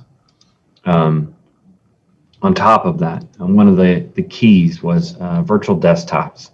If you're unfamiliar with a virtual desktop and what it is, it's on any device. They're typically, virtual desktop is device agnostic. It doesn't care. You can get to it on your phone. You can get to it on a tablet. You can get to it on another laptop or even a Chromebook, which is key because a lot of our students use Chromebooks. Chromebooks are very inexpensive devices. They have a web browser. And getting to this virtual desktop means I can get to, a student can get to a computer, a lab from anywhere, as long as they have an internet connection. So the virtual lab was an extension of our existing virtual desktop environment. It was really valuable. We're continuing to expand that every month. We get specific needs from different academic units and programs, and we want to keep doing that. And in order to do that, we need some investment to expand on that infrastructure. So there's $103,000 allocated for that expansion. And segue, that expansion, when Murray State invested in the virtual lab and moved in this direction, it's very clear, especially if we continue to invest, it's the next step for our labs, so to speak. When you think about a traditional computer lab, you walk into the space and you see computers everywhere. When you have a virtual lab infrastructure, you can put these things, they're called thin clients, but it brings that virtual desktop, virtual lab, right to your monitor on screen. So what we're trying to do is build a synergy of, if students use the virtual lab at home, but then decide to come to the library, they will bring that same virtual lab and computer right down to their desktop at the library. The experience will be the same no matter where they're at, which brings a lot of value to Murray State and our students because we're making things very simple. Students shouldn't have to learn how to do these things.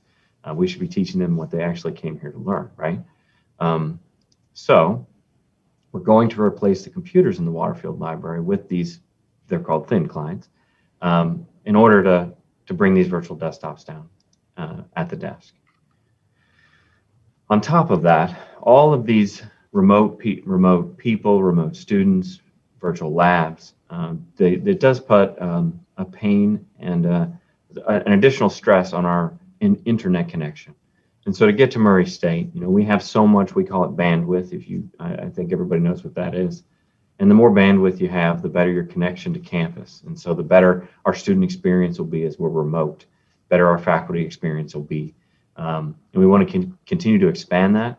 And there's this little thing happening called Kentucky Wired, which is going to bridge this fiber optic network across the state of Kentucky to all of higher ed. And it's a very fast connection. It would take Murray State from 10 gigs to 40 gigs. We're going to go ahead and be forward thinking with that, if that is coming this year, to buy the equipment so that we can connect as soon as it arrives. So we're investing in that as well. I'm going to skip the wireless just because we're going to get to some maps here. But finally, well, actually not finally, but last on the list here, we're making available a pool of money to academic units as well as the Faculty Development Center so that they can bring forth their own needs that aren't on this list. All of our academic programs have experienced their own barriers, their own things that have come up during this, and it's for them now. We're going to be able to divide that out based on FTE across the university so that people can invest in their own programs. Any questions before we move on to the wireless expansion and maps?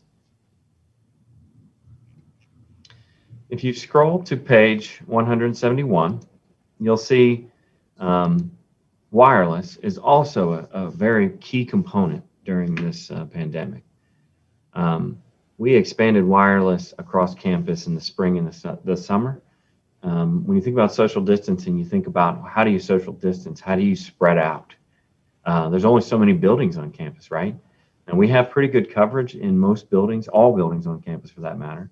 But when it comes to outdoor spaces, recreational spaces, it's a little scattered. it's pretty good. It's better than I think you'll see if you've seen most campus maps. But what we've got here is some heat maps of North and South campuses of wireless coverage. And if you see the heat, so to speak, the green and blue areas, that is current wireless distribution from an access point that's been strategically placed in some regard, right?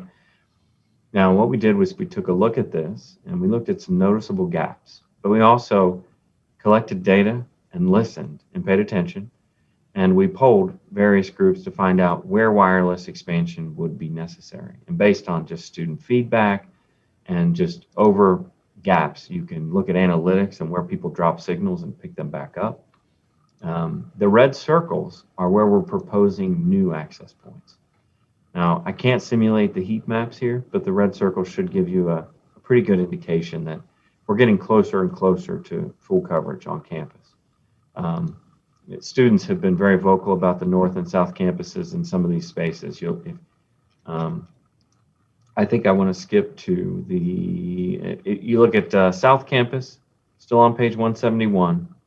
There's noticeable gaps. If you look at even in the courtyard, I think that's something that's come up for years, both courtyards for that matter. Outside of Alexandria on 16th Street, lots of students are walking there all the time, sitting down on benches, just working these days. Well, maybe not last week or the week before, but I suspect they will be in the coming weeks. And then finally, the North Campus, where all of our housing and dining is, most of our housing and dining.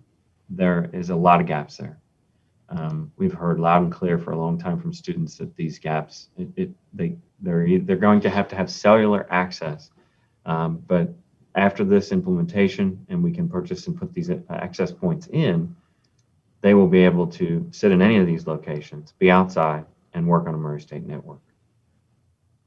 Any questions about either of those heat maps or any of the technology with the care center? Ron, this is Regent Schemberger. I do have a question. Going back to the virtual desktop with the ping client that you were talking about. So one of the things that I try to think about, even when I'm choosing which technology to use in my instruction and that students need to access, is privacy concerns. By doing a ping client to allow students to then connect virtually, is that going to allow for tracking? And then if so, as far as, how are students going to know that what they are doing, or looking at, how is that going to be protected? Great question.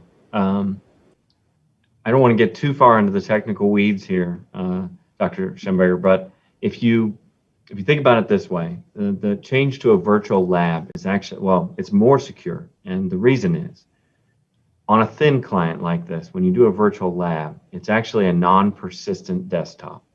And that's the term used for a virtual infrastructure, persistent versus non-persistent. And Vice President Dudley, for instance, you use a virtual desktop. Every time she logs in, she gets the same computer. Now, when someone else logs in, they're never going to get her computer. It's hers. It's tied to her identity. In a virtual lab, we would never use that type of virtual desktop. The only type of we would be using what's called a non-persistent desktop. So when student Sally Smith logs in, she's going to log in. She's going to bring down a virtual desktop, do her work, sign out, and leave. That computer, because it's non-persistent, is blown away from that point. All history, all tracking, everything they did is gone, and it actually can't be recovered. So there's actually on the error on the side of we have built documentation to train students. So if maybe I save something to my desktop, it's gone the next time. So I would, we've taken some measures to make sure desktops stay safe, documents stay safe, so that we can make sure students don't have that problem. But security is actually better in this case, because in the lab, students, it doesn't happen often, but they could leave their session logged in, leave. There's files there. It actually adds a little bit of security. Does that answer your question? Yes, it does. Thank you so much. You're welcome. Anything else? Thanks, Brian. You're welcome. Thank you all.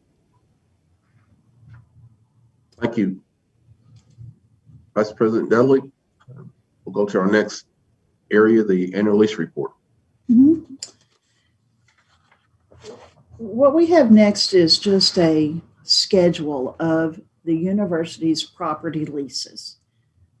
We're required by a delegation of authority to bring you this schedule each year. We've chose this board meeting to do that at on an annual basis. And you'll see the leases where we are the lessor or we're the leasee. And these are things that we don't have really any new leases this year, but this is a schedule of everything the institution has, and it does come forward. I believe it is an action item per the delegation of authority for this schedule to be accepted. I'm happy to answer any questions about it, but I won't go through each lease. Do we have any questions either from the committee or from the full board? If not, we'll entertain a motion from the committee to accept the annual lease report. So moved, Regent Quigley. Thank you. Do we have a second? Second, Regent Rhodes. Thank you. We've had a motion and a second to accept the annual lease report. Any further questions? All those in favor say aye. Aye. Aye. Aye. Any opposed? Motion carried. Chair Rhodes, I move that the Board of Regents, upon the recommendation of the president of the university, accept the annual lease report as presented. Do we have a second? Regent Rudolph, second. Thank you for the second. Any discussion by the board? If not, all in favor will indicate by saying aye. Aye. Aye. All opposed, motion carries. Regent Owens. Thank you, sir. We'll go to our next item, project approvals. Vice President Dudley. Mhm.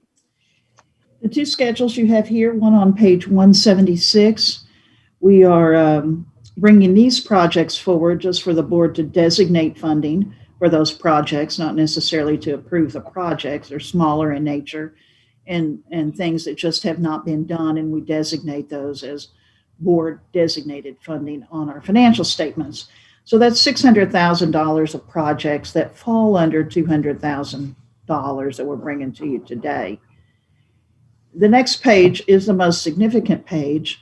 We've talked about these projects, both of them already. We have the roof for the Industry and Technology Building that Jason went through in the Building and Grounds Committee.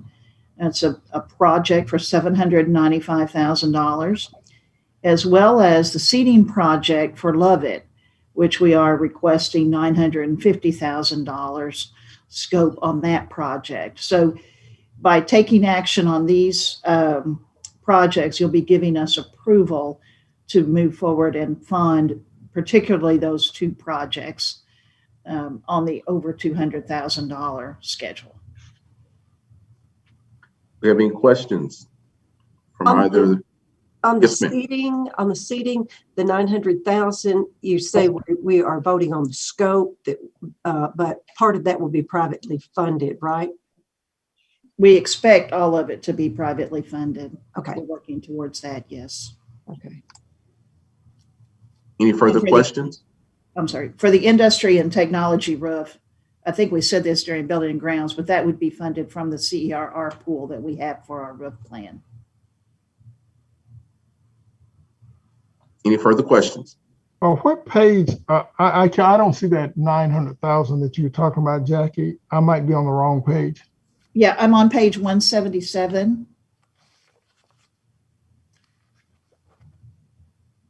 And there's two projects listed. They're highlighted in blue. Okay, thank you. I see it. Mm-hmm. Any further questions? If not, we'll entertain a motion from the committee to approve the designated funding as outlined by Vice President Dudley. Regent Rudolph, I so move. Thank you. Regent We have a Quigley, second. Thank you. It's been moved and seconded. Have any question? All those in favor say aye. Aye. Any opposed? Motion carried. Chair Rhodes, I move that The Board of Regents, upon the recommendation of the President of the University, designate the funding as outlined for the projects as presented by Vice President Dudley. Okay, do we have a second? This is Regent Second. Shaver, I second. Okay, have a motion and a second. This will be a roll call vote. All in favor indicate by saying aye. Aye. Aye. Aye. This will be a roll call vote. Mr. Krigler, Aye. Mrs. Gray, Aye. Ms. Green, Aye. Mr. Norman, Aye. Mr. Owens, Aye. Mrs. Rudolph, Aye. Mr. Schooley, Aye. Dr. Schemberger, Yes. Dr. Tharp, Yes. Mr. Rhodes. Aye. Motion carries. Regent Owens. Yes, sir. Our last item is the approval of the personal services contracts. Vice President Dudley. Yes, per the delegation of authority, we are required to bring to the board any personal service contracts we have that we're expected to exceed $50,000. So the first item you see here fits in that criteria. The second item you see here fits in a criteria that's between 10 and 50,000. It really doesn't have to come to a formal board for action, but the president does seek, I guess, just notice from the board that they're going to do one of those contracts if they're under $50,000. But since this one just came up and it's right upon the eve of the board meeting, we decided to add it to the schedule. So the first contract you'll see on here, we're seeking approval for $300,000 to engage a advisor to help us with our housing and dining P3 projects. I know the board has heard about our P3 efforts for a few years now. Before the pandemic hit, we were working on them. We had really done a lot and actually narrowed down some of the developers we were looking at. But come March of last year, we had to put that on the shelf, and we're wanting to get back to that at this point. The world, the sandbox that these people play in, as far as the developers that do these projects, has changed dramatically over the pandemic, over the last year. And I think we all see that. We know that. We read what's happened to other universities from a dining perspective. We've had some of that, but we've been very fortunate. But a lot of the developers have been put at greater risk than others. Some of that depends on how well they were funded, how invested they were. So we may be back to the drawing board. We don't know, but we do feel the need to engage an advisor that does this work. We are looking at a few, and this is really all they do is to help schools, particularly higher ed, through projects such as this. These are very difficult projects. They're covered up with legislative guidance we've got to follow, financing guidance we have to follow, regardless of how we choose to finance them, whether it would be through bonds or other financing options. And just negotiating the contracts with partners that we may choose are very complicated. They're long-term. We've been through custodial and grounds and dining contracts, but those compared to something like this are short-term contracts. So if we move forward with such, we will be looking at 40 to 50, 60-year contracts with someone. So we really do feel we need some expertise in this area to help us. So the $300,000 that we're asking for now, we don't know how far that will go. I want to get that out. I think it will get us through possibly developing an RFP. So we will be having more discussions with the board on this, I feel, but we have to start somewhere. And this is that initial request to get that engagement started. Jack, if I could add this, I've talked to some of you about this. Pre-pandemic, we were pretty far down the road with P3 housing. We all know we've got to do more with our housing and develop new housing on our campus. And this spring, we will be moving forward with housing discussions at Murray State.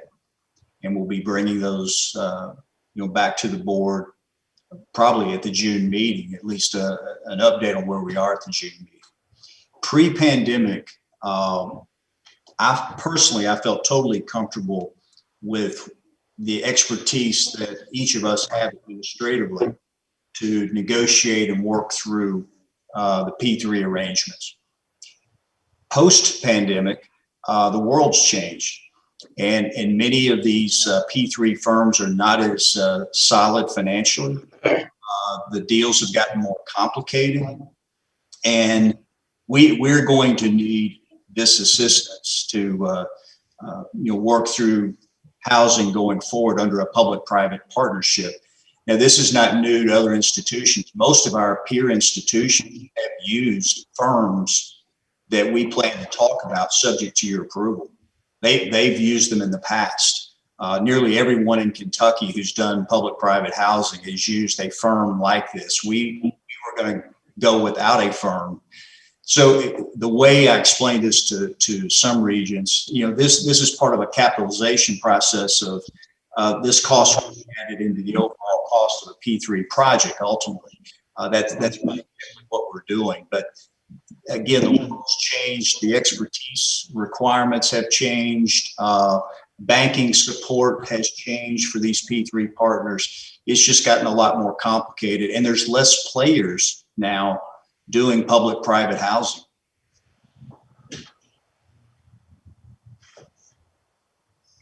And the other personal service item we have on the schedule is a small item for $25,000 that we've recently become aware of, that we can engage someone to update some software that we have in the College of Education. So this is just solely focused on some software development services that we need.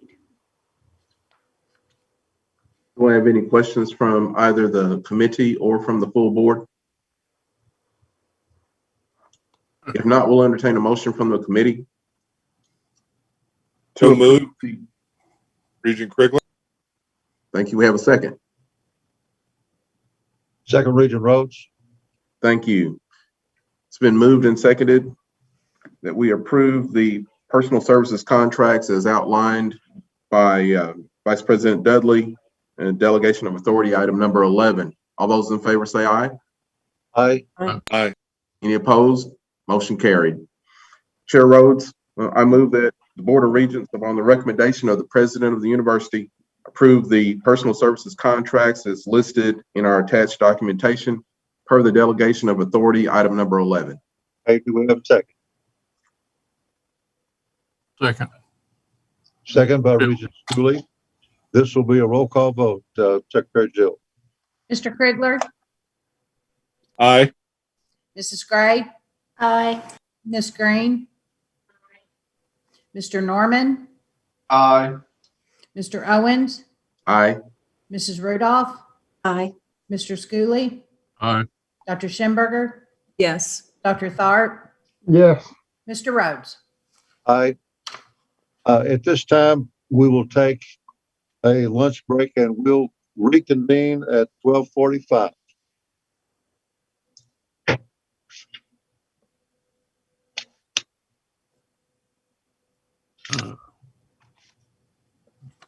Jackie? Yeah. I got a question from a staff member about the extra comp that's not allowed for Kentucky teachers on KTR.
committee report, Regent Owens has a few comments he'd like to make.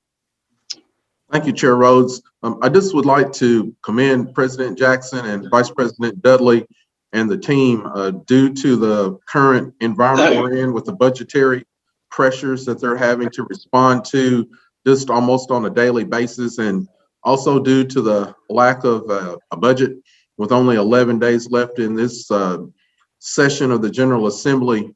I just feel that they're not only flexible, but they're doing a great job of ensuring that the board is informed of the various pressures and also of all of the moving parts that are part of this environment that we find ourselves in now.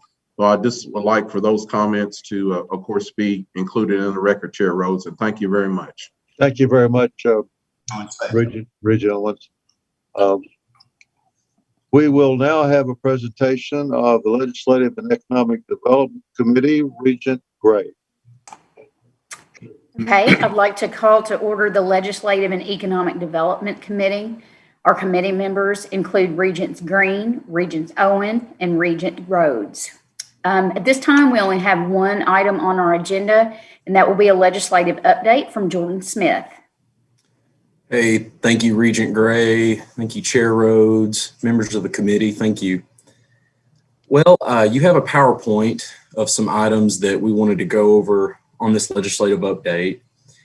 First of all is obviously the legislative calendar. So wanted to talk to you about kind of where we are now. I know President Jackson has mentioned that today is day 19 of the 30-day short budget session, which this is an anomaly for us because budget sessions don't occur in the short session. So, and they're normally, as you all know, for a 2-year biennium. So this is just a 1-year budget, as everyone's referenced today. But the legislature will meet, though, for another full week next week, and March 8th through the 10th. They're going to actually begin the conference committee officially. I say that because I know many of the legislators appointed to the conference committee have already been meeting quietly, as the president knows, and we've talked with many of them already about our budget and funding priorities. But they will, though, officially meet March 8th to start the conference committee. The governor's veto days will then start March 17th to the 27th. Then the legislature will obviously come back on March 29th to override any vetoes and then conclude the session on the 30th. So this session is almost over, and Dr. Jackson, even though it's been a short session, this has seemed like a very long session. In terms of our weekly activities during this session, I know President Jackson regularly updates the board on a lot of our kind of high-level legislative activities, but Regent Gray and I wanted to let the board know, though, again, that the President, Vice President Dudley, myself, and Ronnie Pryor, who, as I think you all know, is our part-time contract lobbyist with Capital Solutions, we have weekly Zoom calls, sometimes in-person meetings when we can do those safely with not very many people, text messages, phone calls, you name it, with legislators, legislative staff, CPE meetings that are solely about the legislative session and about different items that come up, as they often do suddenly. So just wanted this board to know that literally every week, either myself again, or the president, or VP Dudley, or Ronnie, sometimes all of us have weekly meetings revolving around these Murray State funding priorities, but then other items that come up involving the legislative session. In terms of the funding priorities, I know you all have seen them as we crafted the kind of legislative agenda for this session. I have them listed again in your PowerPoint, but I'll say one thing, that the majority of this in our funding priorities are simply to make sure the legislature grants us the reauthorization to use our own funds. And I know Jason talked about that, Jackie, VP Dudley has referred to that, the president has, but a lot of work goes into making sure that in that budget document, they are granting us the reauthorization to use our own funds for deferred maintenance, campus improvement projects, and items like that that'll benefit our students, faculty, and staff. So we have to have these reauthorizations approved before we can move forward with any kind of potential P3 opportunity that the president and the board sees fit. And so a lot of time has been taken on making sure those funding priorities are listed correctly and that they will make their way into the final budget. One thing we also want to remind the board about is that we do fully support the Council on Post-Secondary Education's asset preservation request. This would give all of Kentucky's public post-secondary institutions direct state bonds to address some of the large-scale facilities renovation projects that none of us in higher education have the money to fund right now. So the CPE is still pushing for that, and Murray State wholeheartedly supports that state bond request. Involved in that, the CPE has actually surveyed all of Kentucky's public post-secondary education institutions. And I know there have been past presentations on this, but they have said that over $7 billion of unmet deferred maintenance needs exist at our public universities. So that's something we remind legislators about, and we remind them that our facilities are also their facilities, state assets. So also, the president and others have mentioned pensions. That's also taken up quite a lot of time this legislative session in terms of our meetings and what some of the primary focus has been on. TRS, KERS pension rates, as well as the performance funding bill. So I'll go over those bills individually here in just a moment. Overall, there was a large number of bills filed this session, a lot more than we anticipated, it being a short session. We were told going in, and actually, for those of you who may have seen it, I know the Speaker of the House and the Senate President said early on, we won't have many bills filed this session. But Regent Gray, I know you've seen a lot of bills filed that you guys are tracking, and all of us in higher ed have said that despite that kind of early warning, there's still been many bills filed that Murray State, CPE, all of us in higher ed have been following and monitoring. Jordan, I just wanted to interject for a second, but to your point, thank you both to you and Ronnie, but everything, we're going to talk a lot about fiscal issues, but a lot of what you all are following are sometimes has nothing to do with, it's not a financial bill. And so, on the backside, you guys are quietly killing legislation that could be harmful to the university, or perhaps pushing other things that could, could help us. So I want people to understand that, you're not just focused on the fiscal side of all of this legislation. And therefore, in the 11th hour, bills pop up that you had no idea were coming. And so you find yourself scrambling to try and determine what is going to be your next course to try to, get a handle on that. So anyway, I wanted to make sure that not just the committee, but the entire board understands the scope of what you all do. So we really do appreciate that. Thank you, Regent Gray. And also, since we're on this topic, I want to also thank Regent Schimberg, Regent, and let you all know that oftentimes when these bills pop up, like Regent Gray mentioned, there was a procurement bill that if it passes, and we think we've worked on it hopefully sufficient enough that we've tweaked it to where it won't be such a burden. If it would have passed, or if it passes, may have a administrative burden on us. Then there are other bills involving athletics, or there's a student disciplinary bill that I know Vice President Robertson and I and others talked about, the president, Rob Miller.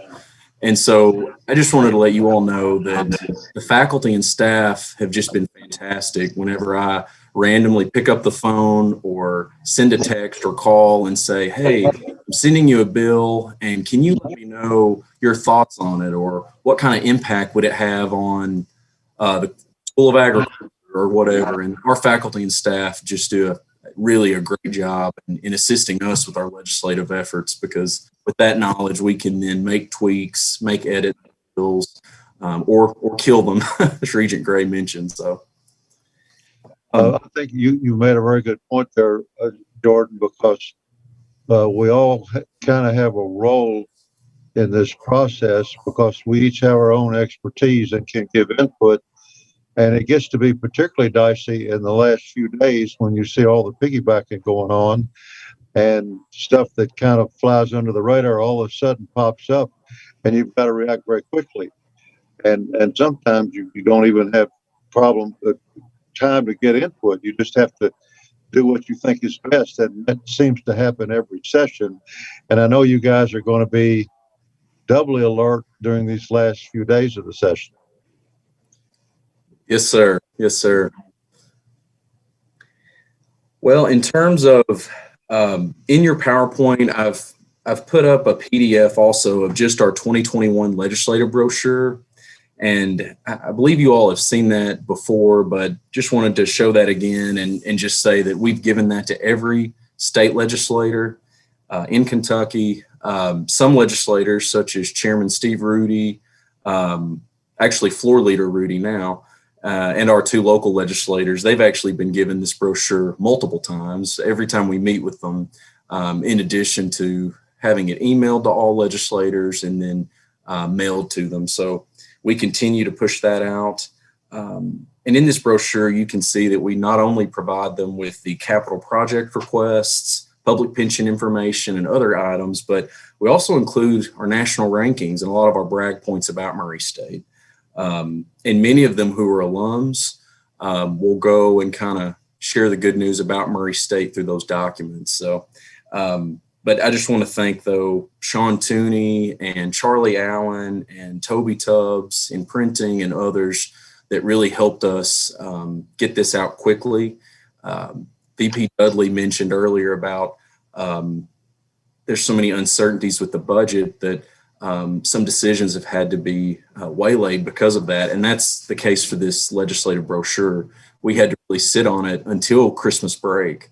And so the president, myself, VP Dudley, Sean Tooney, and others literally worked on this throughout the Christmas break, and even Christmas Day, we're sending some edits to it. So I just want to thank again, Sean, you and your team in particular for publishing this. Jordan, you may want to point out also, just so the board knows, that we just talked about P3 housing, these public-private partnership. The housing, $66 million, that has to be approved by the legislature before we can move forward. So obviously everything Regent Gray, from those type projects to agency bond projects, Regent Tharp, asset preservation projects, all of those things have to be approved. So we watch them very closely, because if something were to happen and they not be approved, we can't advance them as an institution. Yeah, that's exactly right. And the legislative staff, I will say they are very good, though, about texting us, emailing us, and saying when they have questions, or saying, "Is this language look right to you all?" And again, I just want to thank the team effort, because we all really pitch in and help with all of this. So one other point about the legislative brochure. We also communicate and send materials to our legislators year round. It's not just during the legislative session. I know Jill does a great job of sending legislators our Blue and Gold magazine, her and Missy, and other items of interest to Murray State. We send them good news reports. Anytime that there is something positive that our faculty are working on, or others, our enrollment information, we always share that with our regional legislators, and they do appreciate that. So in terms of our legislative bill watch, for time's sake, I'll go over just a few of these priority bills that have really taken up most of the time for us this session. But First of all is House Bill 8. That's the KERS pension bill that's been referenced today. As you can see, this bill would change our KERS non-hazardous employer contribution rates. It would go from a total percentage of payroll to level dollar funding.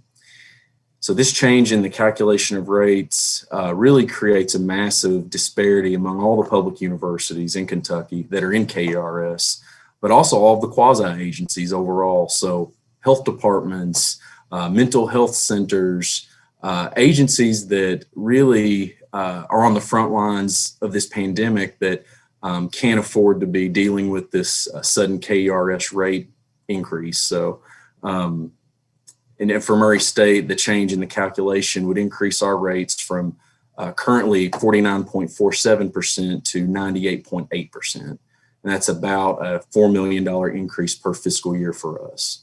So we have, as the president has said, we have been working diligently with our regional legislators.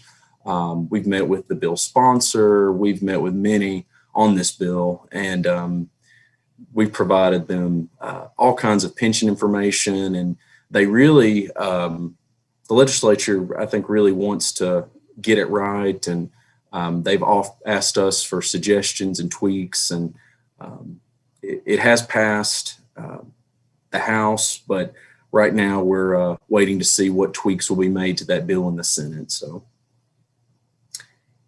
in terms of the executive branch budget bill, House Bill 192, not going to go through the budget bill for time purposes, but this is of course the primary vehicle for our funding priorities that the president mentioned earlier, our public-private partnership, agency bonding approvals, the conference, our state appropriation, of course, most importantly.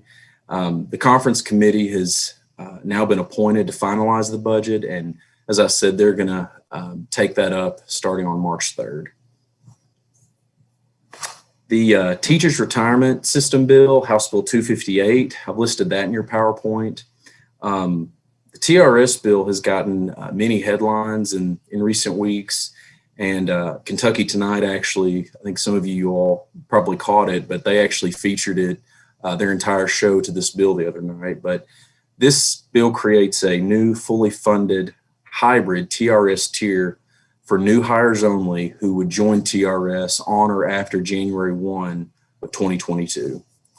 And this bill is really the direct result of a public pension work group committee that was developed in the interim session by the legislature. And they actually asked President Jackson to serve and represent higher education on that work group. They asked other members that were not in the General Assembly, from the Kentucky School Board Association to KEA, JCTA, and several others externally to serve because they really wanted to get the bill right. And the entire group came together and was able to craft something that all parties could live with. So right now, though, that bill has passed the House 68-28 and is awaiting to be heard in the Senate. Lastly is the performance funding bill, Senate Bill 135. One update as of just yesterday, this is not reflected in your PowerPoint. This bill did pass the state Senate unanimously, and we really expect smooth sailing through the House. This is another bill that is a direct result of a work group. This came out of the CPE's performance funding work group that had all of the university presidents on it, President Aaron Thompson, Speaker of the House, Senate President, and others. So, and again, I just want to thank our team here at Murray State who really helped give suggestions, and people at CPE would ask our thoughts and would ask for charts and graphs and you name it. So I just want to thank Vice President Dudley, Dr. Pfister, others in the faculty and staff who also helped us with thinking through some of these items. And we're happy with Senate Bill 135. It really meets all of the tweaks that we recommended and is really going to create a more equitable funding mechanism as opposed to what the last iteration of the bill is. So, but with that, Regent Gray, I'm happy to answer any questions that anybody has on anything covered or anything not covered. Anyone on the committee have questions? Okay, anyone from the full board have questions? Regent Gray, I would like to follow up a little bit on what Jordan said about the performance funding bill. This was sort of a long slog. It didn't come easy. And I know that several of the universities had to come in reluctantly. So this took a lot of diplomacy and a lot of work. And Dr. Jackson took the lead on this, I think. And I think we're very fortunate that we have this in the position we have it now.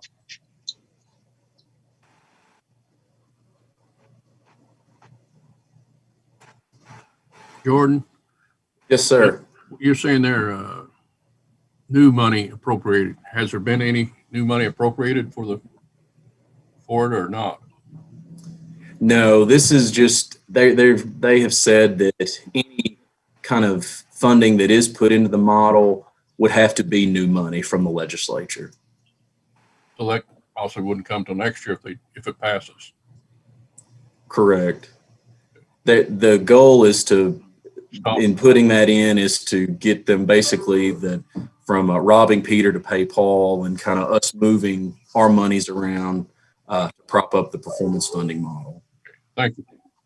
Regent Schooley, to your question, I mean, next year starts July 1, so any new money that's advanced would start in just a few months. But, you know, the biggest thing in regard to the performance funding, and Jordan touched on this, and he's done an excellent job with all of this, but the performance funding bill that's going through provides a floor, and it's our current appropriation. So we're not going to continue to lose our appropriations as we have in the past few years. That's the real key to this bill.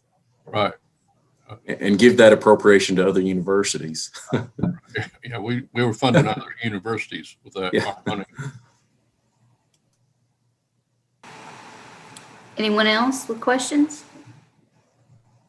Jordan, thank you. I forgot to mention earlier, while I am empathetic about your life this time of year, also thank you on the job that you've done with the rollout and the management of the vaccine set up in the CSB Center. Sorry. I've heard nothing but great things, and I know that balancing act has not come easy. So thank you for that.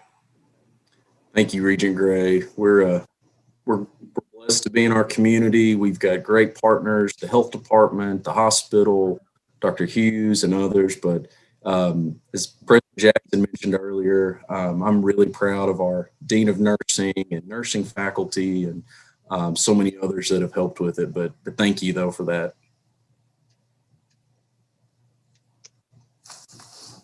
If that concludes the Legislative and Economic Development Report, then we'll move ahead to Marketing and Community Engagement. Regent Green.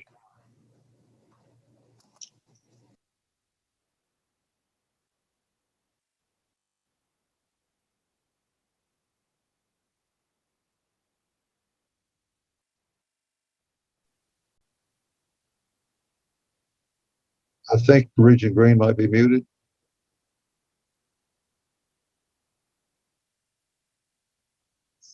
Sharon, we can't hear you even off mute, but I don't think there's a report for that committee.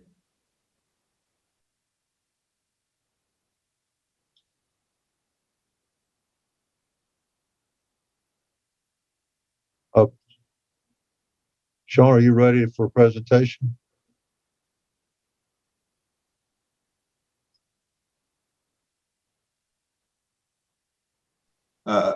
We're not getting any audio from Regent Green.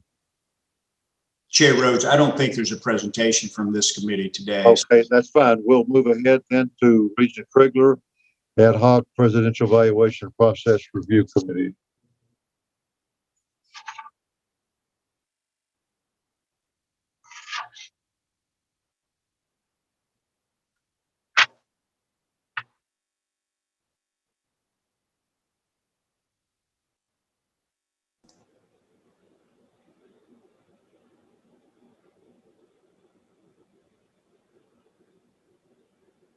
Regent Krigler, I think you're muted. I think you're. Sorry, I'm having some of the same troubles here. Sorry about that. Yeah, so in the other business tab, starting on page, I think it's 252, the ad hoc presidential evaluation process review committee. If you remember, this was put together in August. In our last board meeting in December, we brought to the board and it was approved a process and a timeline for both an annual review and a 360-degree review that would typically be done every 4 years of the president. Since that time, we've done some additional work on the survey method.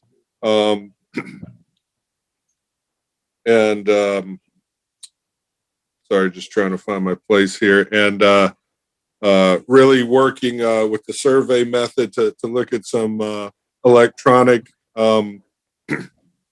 methods to allow for anonymity of the board members and making sure that we were in compliance with any kind of rules, regulations, or laws that would occur with that.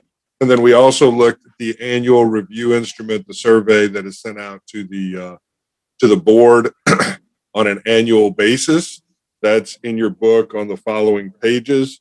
And so the committee met, the ad hoc committee met earlier in the week and voted to bring to the board a motion that would approve the adoption of an electronic survey method for anonymity of the board responses and utilize the survey instrument as presented in the book as part of the presidential evaluation process. So Chair Rhodes, we'd like to bring that motion to the board. Okay. Are there any questions or comments? Do we have a second to Regent Krigler's motion? Regent Owen, second. Okay.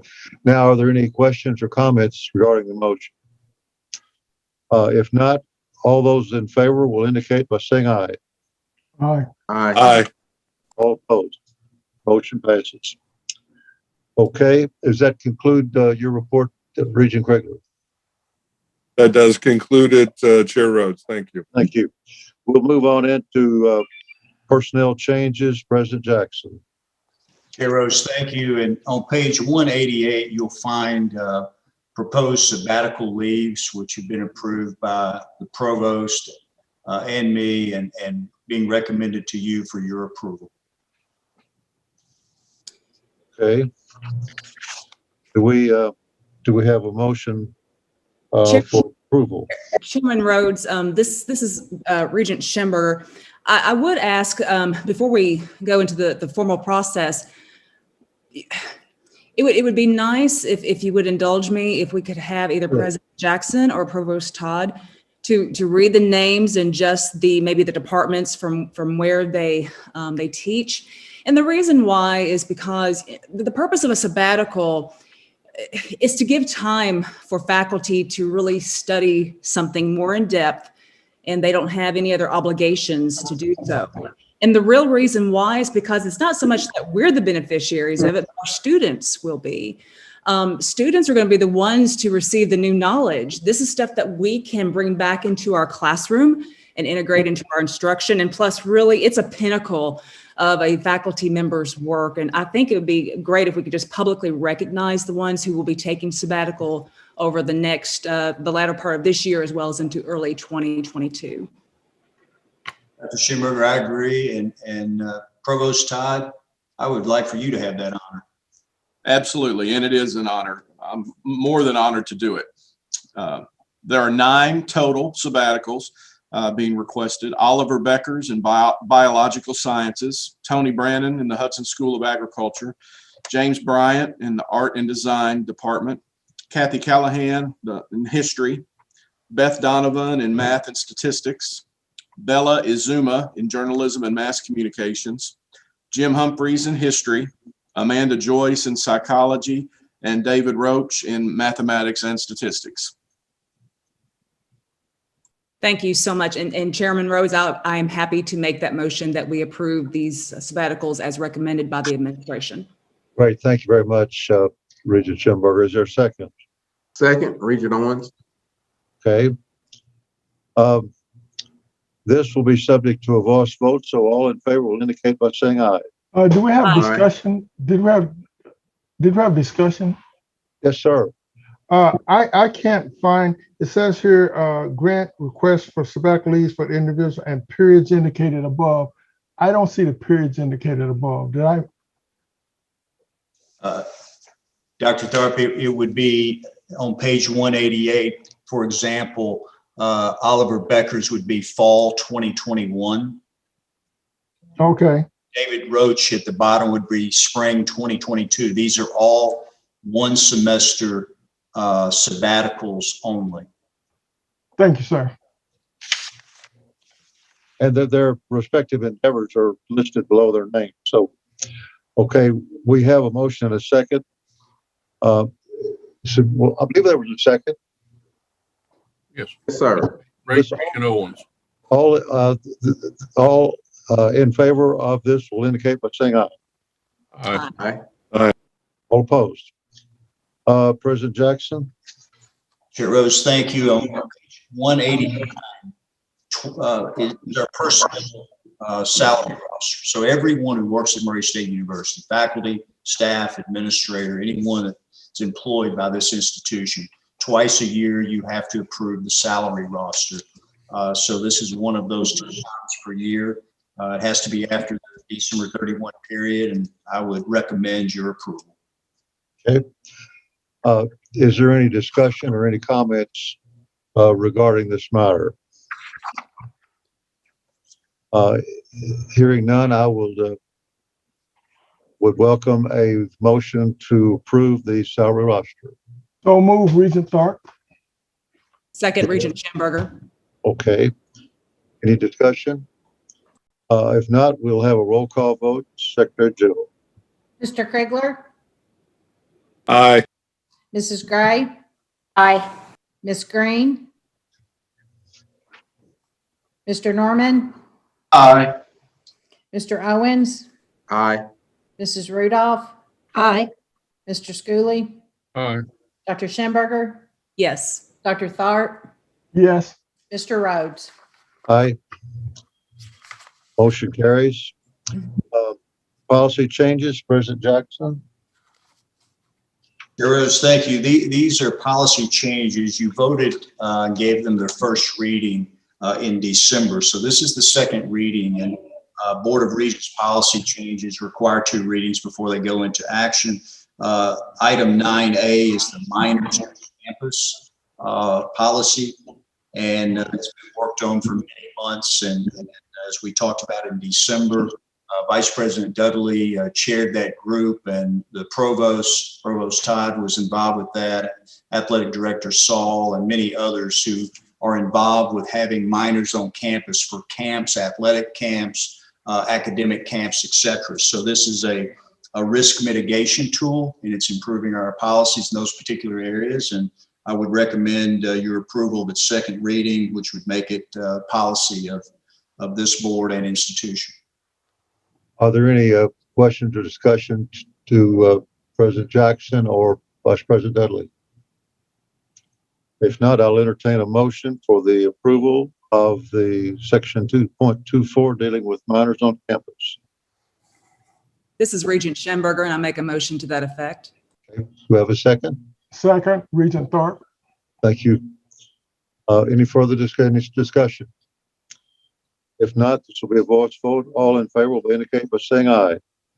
Aye. Aye. Aye. Aye. All opposed, the motion carries.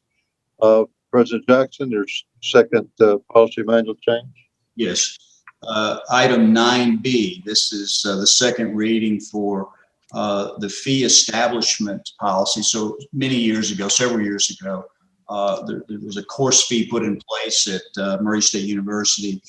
This is clarifying language on the use of the course fee for instructional purposes and for just simply teaching and learning in our departments and colleges and schools. So it outlines or clarifies how these funds can be used for those purposes.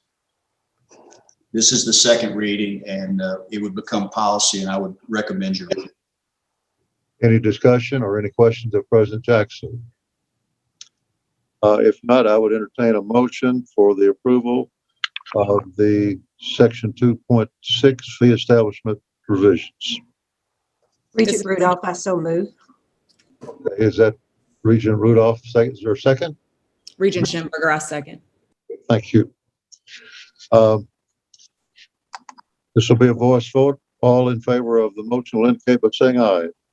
Aye. Aye. All opposed. Motion carries. President Jackson? Chair Rhodes, and there's only one other item from my standpoint. It's the supplemental materials that we put in your board book for each meeting, good news reports, which are prepared by Mr. Tooney and Branding, Marketing, Communications. They do a wonderful job. This just highlights things going on campus for your benefit, as well as we send it to legislators. As Jordan pointed out earlier, we send it to the CPE and many external groups in regard to what's going on campus. There's also a quarterly Branding, Marketing, Communications report, also produced by Branding, Marketing, Communications, another excellent piece which lets everyone know what's going on in those respective areas, and also sponsored programs, which outlines our grants and contracts for the institution. There's a lot of activity there, and we appreciate the work that goes into grants and contracts by our faculty members at Murray State University. So those are all for information purposes only. And Mr. Chair, unless there's other business, I'll pass it back to you. Thank you. Sean, what is our current TV schedule? How are we doing with are we still on TV pretty hard?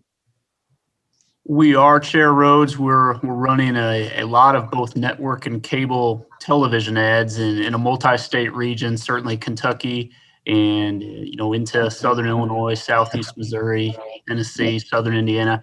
We're actually working through with Jeremy McKeel's lead on our side, a new 30-second spring commercial. We're very excited. We're just wrapping that up, and it'll really walk with what President Jackson said this morning, just moving forward, brighter days ahead. I think it'll be received very well. So that will be airing as well in the weeks and months ahead. We're very close on that. Thank you. The reason I brought it up, more people are staying at home now, probably more people watching TV. So I think that's a very important component of our marketing and branding efforts. So does anybody have any questions or comments about marketing, communication? Okay. President Jackson, do you have anything else under supplemental materials? Nothing else today. No, sir. Is there any other business that any of the Regent members wish to bring before the board at this time? Chair Rhodes, if I may. Yes, Regent Owens. The board won't meet before this occurs, but on March 21st at a Tennessee State football game, prior to that game, Murray State will be dedicating the Dennis Jackson Racer Room. And Mr. Dennis Jackson was the first Black athlete at Murray State. He participated at a high level in football and also track and field. And he's someone that I have known for a number of years. He's almost 80 years old. And I just wanted to personally thank President Jackson, Athletic Director Saul, and all those others who were involved in making this happen. Mr. Jackson is an humble man. He's a quiet man, but he's had a life full of service, not only to the community, but also to Murray State University. And I just, again, want to go on record and thank President Jackson under his leadership for making this happen for Mr. Jackson. Thank you. Go ahead. I was going to thank you for bringing that up and reminding everyone, and we'll make sure we remind all the regents, and I hope you can participate either in person. There'll be a small crowd as well as virtually. Sean T, I think that will be streamed as well, and people will be able to watch that. So that will be a really, really nice event. But also I've had the opportunity to see the work in the Dennis Jackson Racer Room and how it looks. A lot of investment has been made there, and it looks fantastic. So it's going to be wonderful tribute to Mr. Jackson. Thank you for bringing that up, Regent Owen. I'm hoping many of you will be able to attend it. It's a very important event. I had the pleasure of having Dennis on our AD search committee and enjoyed very much some of the stories that he told. And if you get a chance to engage him, it's really, he went through a lot, and he was a pioneer at Murray State and throughout the OVC, and we owe him a debt of gratitude, and this is going to be a wonderful event. Is there any other business or comments any of the regents would like to make at this time? If not, I would entertain a motion to adjourn this meeting. This is Regent Schenberger. I move to adjourn. Is there a second? Regent Rudolph, second. Thank you, Regent Rudolph. All in favor will indicate by saying aye. Aye. Aye. Aye. The meeting is adjourned. Thank you. Bye, everyone. You're welcome.